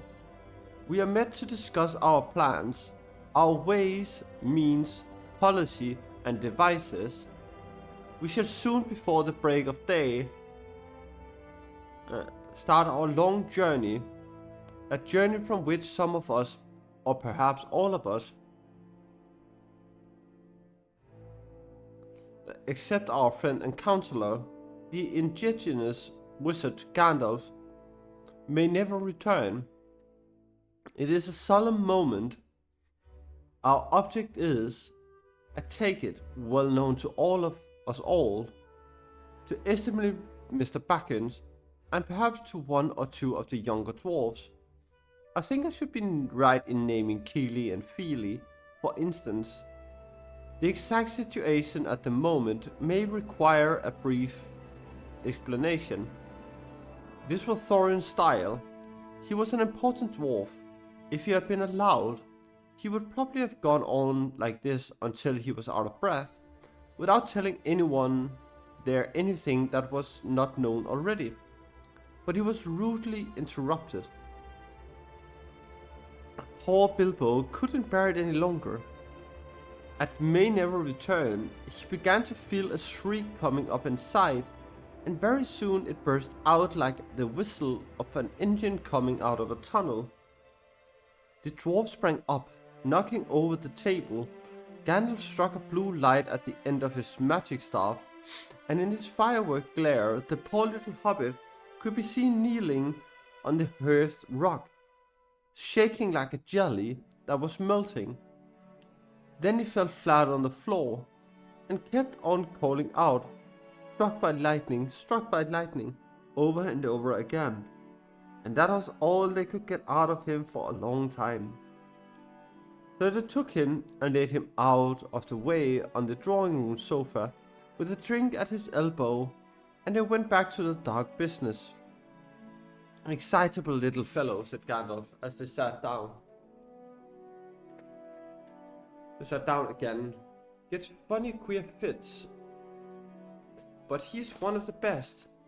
One of the best, as fierce as a dragon in a pinch. If you have ever seen a dragon in a pinch, you will realize that this was only poetically exaggeration applied to any hobbit, even to old Took's great-grand-uncle Bullroarer, who was so huge for a hobbit that he could ride a horse. He charged the ranks of the goblins of Mount Graham in the Battle of the Greenfields and knocked the King Golfimble's head clean off with a wooden club. It sailed 100 yards through the air and went down a rabbit hole, and in this way the battle was won and the game of golf invented at the same moment. In the meanwhile, however, Bullroar's gentler descendant was reviving in the drawing room. After a while, a drink, he crept nervously to the door of the parlor. This is what he heard, Gloin speaking, or some snort more or less like that. Will he do you think? It is all very well for Gandalf to talk about his hobbit being fierce, but one shriek like that in a moment of excitement would be enough to wake the dragon and all his relatives and kill the lot of us. I think it sounded more like fright than excitement. In fact, if it had not been for the sign on the door, I should have sure we had come to the wrong house as soon as I clapped eyes on the little fellow bobbing and puffing on the mat. I had my doubts. He looks more like a grocer than a burglar. Then Mr. Baggins turned the handle and went in. The Took side had won. He suddenly felt he would go without bed and breakfast to beef thought fierce. As for little fellow bopping on the mat, it almost made him really fierce. Many a time afterward, the backing part regretted what he did now, and said to himself, Bilbo, you were a fool. You walked right in and put your foot in it.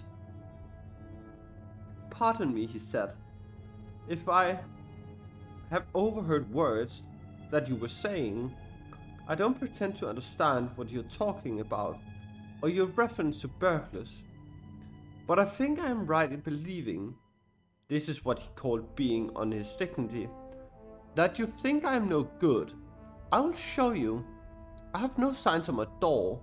It was painted a week ago, and I'm quite sure you have come to the wrong house. As soon as I saw your funny faces at the doorsteps, I had my doubts, but treat it as the right one.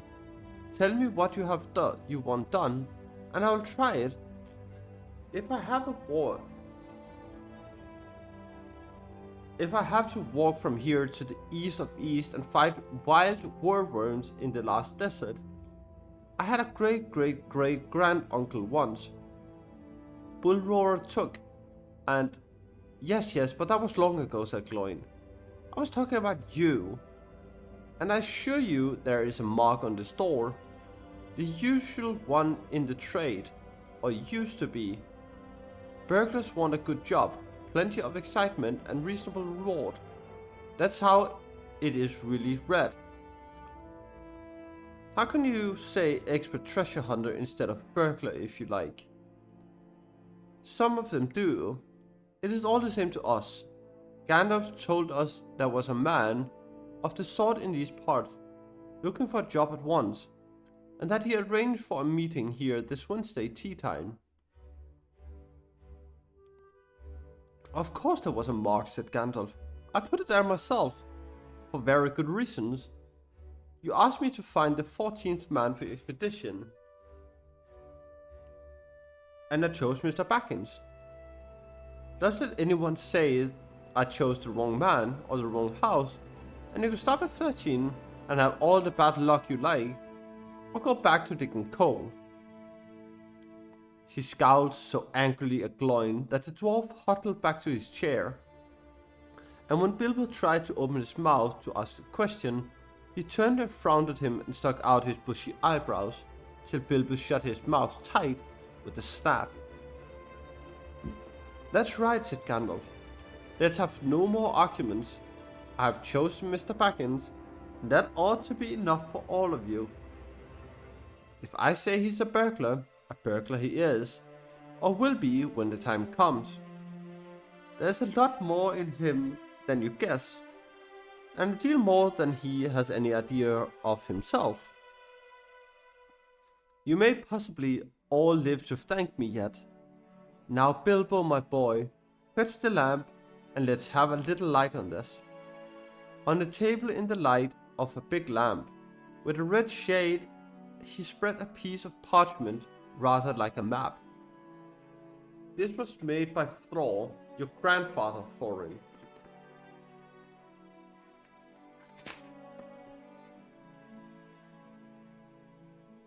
He said in answer to the dwarf's excited questions. "It is a plan of the mountain. I don't see that this will help us much," said Thorin disappointedly after a glance. "I remember the mountain well enough and the lands about it, and I know where Mirkwood is, and the withered heath where the great dragons bred." "There is a dragon marked in the red of the mountain," said Balin, "but it will be easy enough to find him without that, if we ever arrive there." "There's one point that you haven't noticed," said the wizard, "and that is the secret entrance. You see that rune on the west side, and the hand pointing to it from the other runes? That marked a hidden passage to the lower halls. Look at the map in this chapter, and you'll see there's runes in red." "It may have been secret once," said Thorin, "but how do we know that it is secret any longer? Old Smaug has lived there long enough now to find out anything there is to know about these caves. He may, but he can't have used it for years and years. Why? Because it's too small. 5 feet high door, and 3 may walk abreast, say the runes. But Smaug could not creep into a hole that size, not even when he was a young dragon. Certainly not after devouring so many of the dwarves and the men of Dale. It seems a great big hole to me," squeaked Bilbo, who had no experience of dragons and only of hobbit holes. He was getting excited and interested again, so that he forgot to keep his mouth shut. He loved maps, and in his hall there hung a large one of the country round, with all his favorite walks marked on it in red ink. How could such a large door be kept secret from everybody outside? "Apart from the dragon?" he asked. "He was only a little hobbit, you must remember." "In lots of ways," said Gandalf. "But in what way this one has been hidden, we don't know without going to see. From what it says on the map, I should guess there is a closed door which had been made to look exactly like the mountain. That is the usual dwarf's method. I think that is right, isn't it?" "Quite right," said Thorin. "Also," went on Gandalf, "I forgot to mention that with the map went a key, a small and curious key. Here it is," he said, and handed it to Thorin, "a key with a long barrel and intricate wards made of silver. Keep it safe."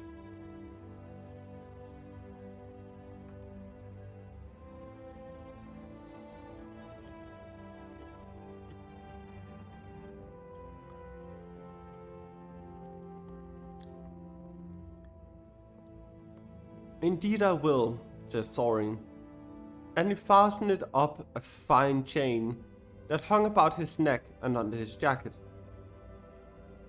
Now things begin to look more hopeful. The news alters them much for the better. So far we had no clear idea what to do, We thought of going east as quiet as careful as we could, as far as the long lake, and that the trouble would begin.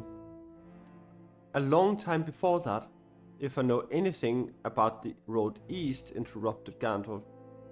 We might go from there up along the river running, went on Thorin, taking no notice, and so to the ruins of Dale, the old town in the valley there. Under the shadow of the mountain, but we none of us like the idea of the front gate. The river runs right out of it, through a great cliff at the south of the mountain, and out of it comes the dragon, too, far too often, unless he has changed his habits.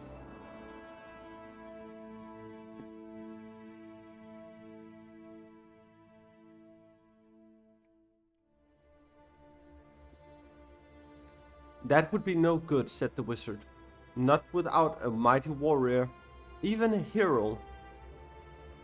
I tried to find one, but warriors are busy fighting one another in distant lands, and in this neighborhood, heroes are scarce, or simply not to be found. Swords in these parts are mostly blunt, and axes are used for trees, and shields as cradles or disc covers. And dragons are comfortably far off and therefore legendary. That is why I settled on burglary, especially when I remembered the existence of a side door. And here is our little Bilbo Baggins, the burglar, the chosen and selected burglar. So now let's get on and make some plans. Very well then, said Thorin. Supposing the burglar expert gives us some ideas or suggestions. He turned with mock politeness to Bilbo.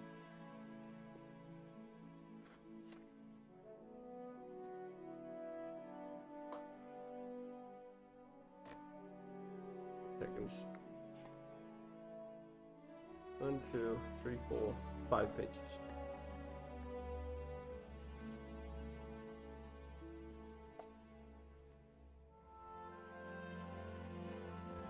First, I'd like to know a bit more about things, said he, feeling all confused and a bit shaky inside. But so far, still chookishly determined to go on with things. I mean, about the gold and the dragon and all of that. And how it got there, and who it belongs to, and so on and further. Bless me, said Thorin, haven't you got a map? And didn't you hear our song? And haven't we been talking about all this for hours?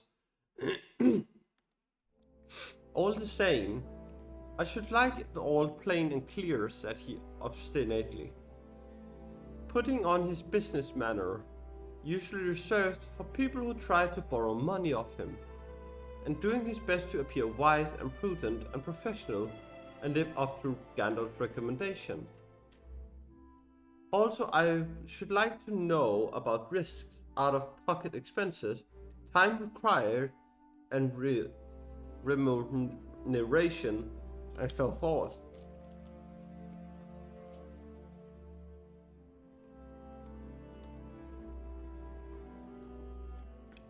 By which he meant, what am I going to get out of it, and am I going to come back alive? Oh, very well, said Thorin.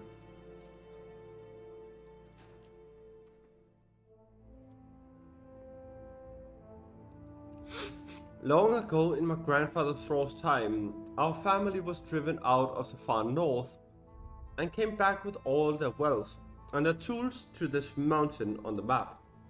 It had been discovered by my far ancestors, Thrain the Old, but now they mined and they tunneled and they made huger halls and greater workshops.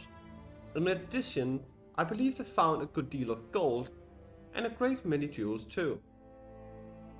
Anyway, they grew immensely rich and famous, and my grandfather was the king under the mountain again, and treated with great reverence by the mortal men who lived to the south, and were gradually spreading up the running river as far as the valley overshadowed by the mountain.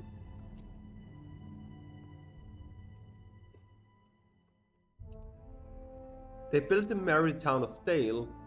There in those days, kings used to send for our smiths and reward even the least skillful most richly. Fathers would beg us to take their sons as apprentices and pay us handsomely, especially in food supplies, which we never bothered to grow or find for ourselves. Altogether, those were good days for us, and the poorest of us had money to spend and lend, and leisure to make beautiful things just for the fun of it, not to speak of the most marvelous and magical toys.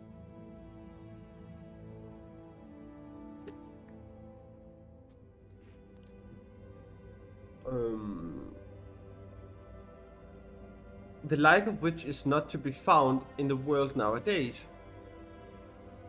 So my grandfather's halls became full of armor and jewels and carvings and cups, and the toy market of Dale was the wonder of the north. Undoubtedly that was what brought the dragon. Dragons steal gold and jewels, from men and elves and dwarves, wherever they can find them. And they guard their plunder as long as they live, which is practically forever unless they are killed. And I never enjoy a brass ring of it. Indeed, they hardly know a good bit of work from a bad, though. Thank you, Earthling.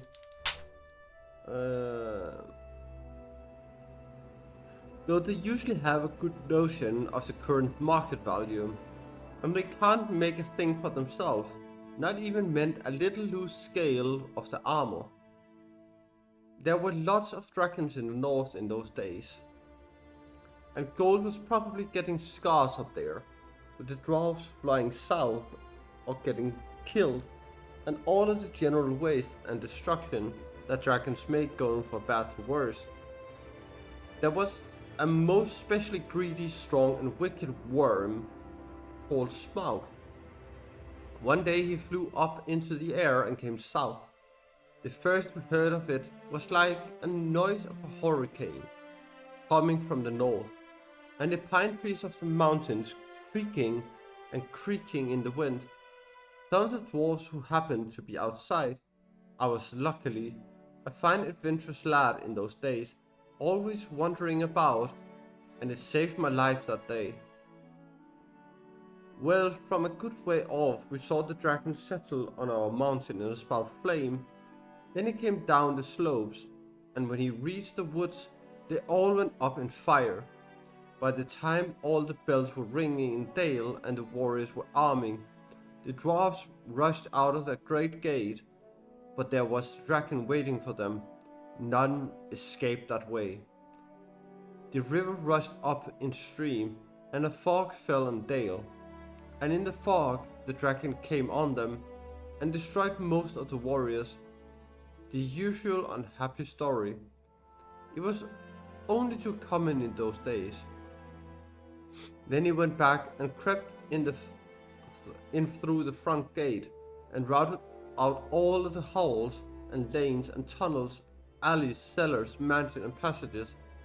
After that, there were no dwarves left alive inside, and he took all of the wealth for himself. Welcome back, Earthling. Probably for what it is, the dragon's way. He has piled it all up in a great heap far inside, and sleeps on it for a bed. Later he used to crawl out of the great gate and come by night to Dale and carry away people, especially maidens, to eat, until Dale was ruined and all of the people dead or gone. What goes on there now I don't know for certain, but I don't suppose anyone lives nearer to the mountain than the far edge of the long lake nowadays.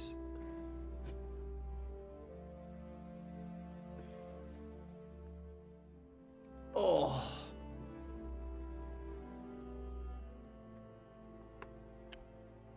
Ow.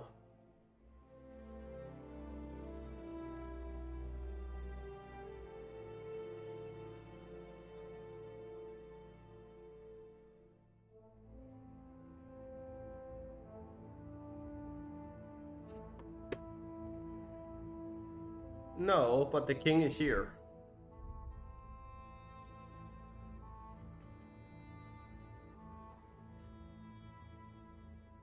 The few of us that were well outside sat and wept in hiding and cursed Smaug, and there we were unexpectedly joined by my father and my grandfather, with sing beards. They looked very grim, but they said very little. When I asked how they had got away, they told me to hold my tongue and said that one day in proper time I should know. After that we went away, and we have had to earn our livings as best as we could and down the lands, often enough sinking as low as blacksmith work or even coal mining.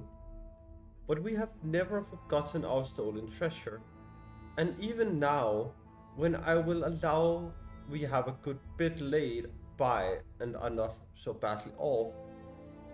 Here Thorin stroked a gold chain around his neck. We still mean to get it back, and to bring our curses home to Smaug, if we can.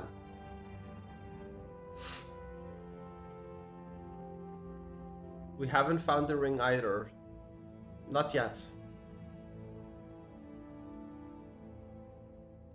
We haven't even left Bilbo's home by now.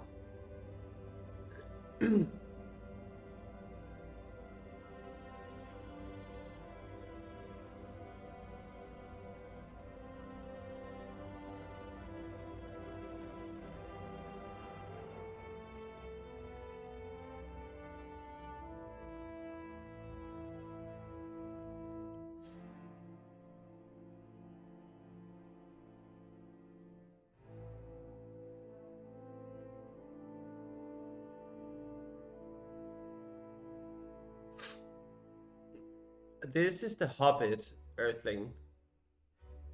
There's only one book of the Hobbit.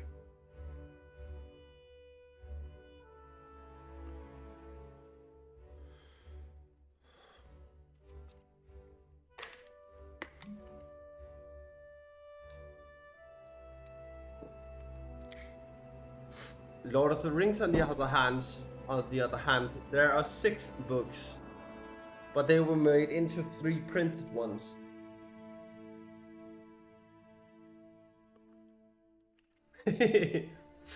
I wasn't gone for 3 months, I was gone for 2.5. At most.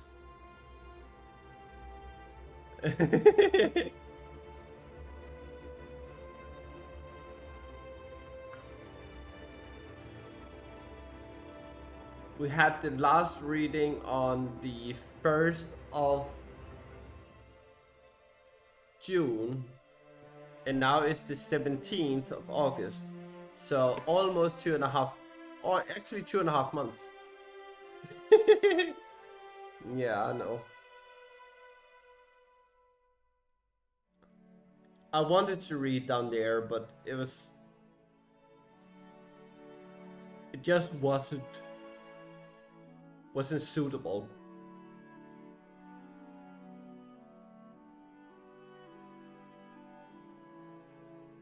So yeah.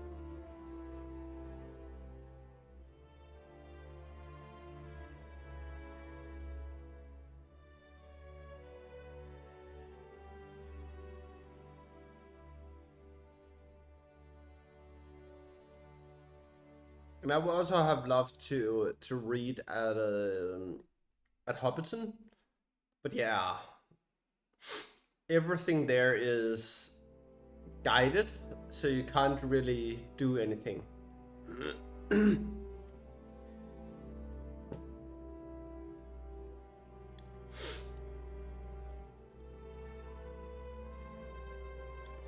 I have often wondered about my father's and my grandfather's escape. I see now they must have had a private side door which only they knew about, but apparently they made a map, and I should like to know how Gandalf got hold of it, and why it did not come down to me, the rightful heir. I did not get hold of it. I was given it, said the wizard. Your grandfather Thrall was killed, as you remember, in the mines of Moria by Azog the Goblin. I can still not think of Azog as a goblin. Curse his name, yes, said Thorin, and Thrain your father went away on the 21st of April 100 years ago last Thursday, and he was never seen by you since. True, said Thorin. Well, your father gave me this to give to you, and if I have chosen my own time and way for handing it over, you can hardly blame me, considering the trouble I had to find you. Your father could not remember his own name when he gave me the paper, and he never told me yours. So on the whole, I think I ought to be praised and thanked. Here is, said he, handing the map to Thorin. I don't understand, said Thorin, and Bilbo felt he would have liked to say the same.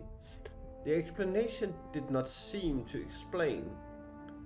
Your grandfather, said the wizard slowly and grimly, gave the map to his son for safety before he went to the mines of Moria. Your father went away to try his luck with the map after your grandfather was killed. And lots of adventures of a most unpleasant sort he had, but he never got near the mountain. How he got there I don't know, but I found him a prisoner in the dungeons of the Necromancer. Whatever were you doing there? Asked Thorin with a shudder, and all the dwarves shivered. Never you mind. I was finding things out, as usual, and a nasty, dangerous business it was. Even I, Gandalf, only just escaped. I tried to save my father, but it was too late. He was witless and wandering, and I'd forgotten almost everything except the map and the key. We have long ago paid the goblins of Moria, said Thorin. We must give a thought to the Necromancer. Don't be absurd. He is an enemy far beyond the powers of all the dwarves put together. If they could all be collected again from the four corners of the world. The one thing your father wished for was for his son to read the map and use the key. The dragon and the mountain are more than big enough task for you. Here, said Bilbo, and accidentally said it out loud. Hear what? They all said, turning suddenly towards him, and he was so flustered that he'd answered. Hear what I have got to say. What's that? They asked. Well, I should say that you ought to go east and have a look around. After all, there is the side door, and dragons must sleep sometimes, I suppose. If you sit on the doorstep long enough, I dare say, you will think of something. And well, don't you know, I think we have talked long enough for one night, if you see what I mean. What about bed and an early start and all that? I'll give you a good breakfast before you go. Before we go, I suppose you mean, said Thorin. Aren't you the burglar? And isn't sitting on the doorstep your job? Not to speak of getting inside the door? But I agree about bed and breakfast. I like 6 eggs with my ham when starting on a journey, fried, not poached. And mind you, don't break them. After all, the others had ordered their breakfast without so much as a please, which annoyed Bilbo very much. They all got up, the Hobbit had to find room for them all, and filled all his spare rooms and made beds on the chairs and sofas before he got them all stowed. Yeah, it actually sounds quite delicious, yes. Before he got them all stowed, and went to his own little bed, very tired and not altogether happy. One thing he did make his mind about was not to bother to get up very early and cook everybody else wretched breakfast. The toogishness was wearing off, and he was not quite sure that he was going on a journey in the morning. As he lay in bed, he could hear Thorin still humming to himself in the best bedroom next to him.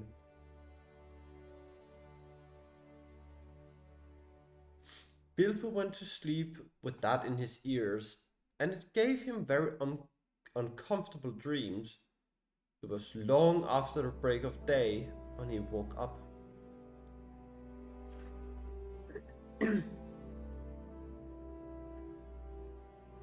So yes, and the song he sung was, of course, Over the Misty Mountains, or Misty Mountains.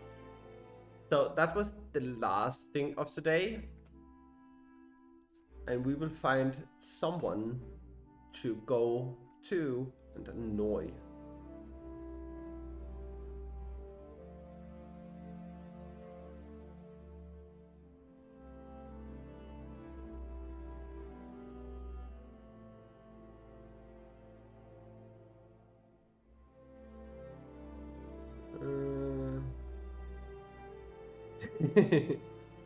That's life. So do anyone have someone we can...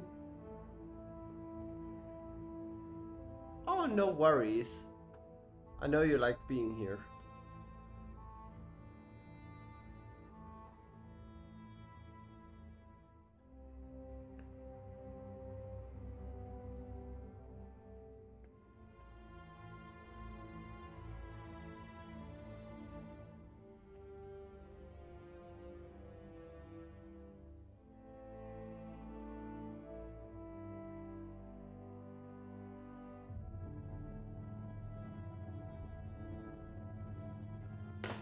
Okay. Can I get some raid messages?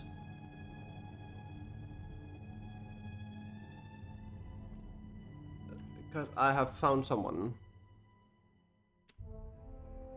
We are going to a person called LC Art. Thank you, Earthling.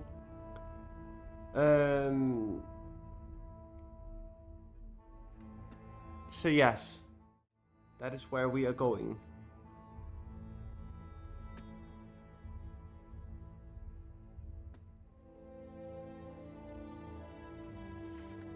So grab your raid message.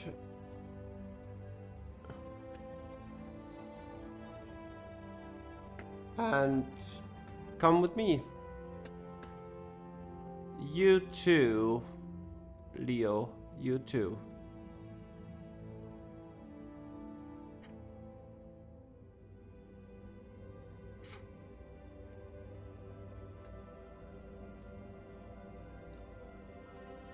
So here we go, and I will see you all on next Sunday. Have fun and don't commit any crime. Bye bye!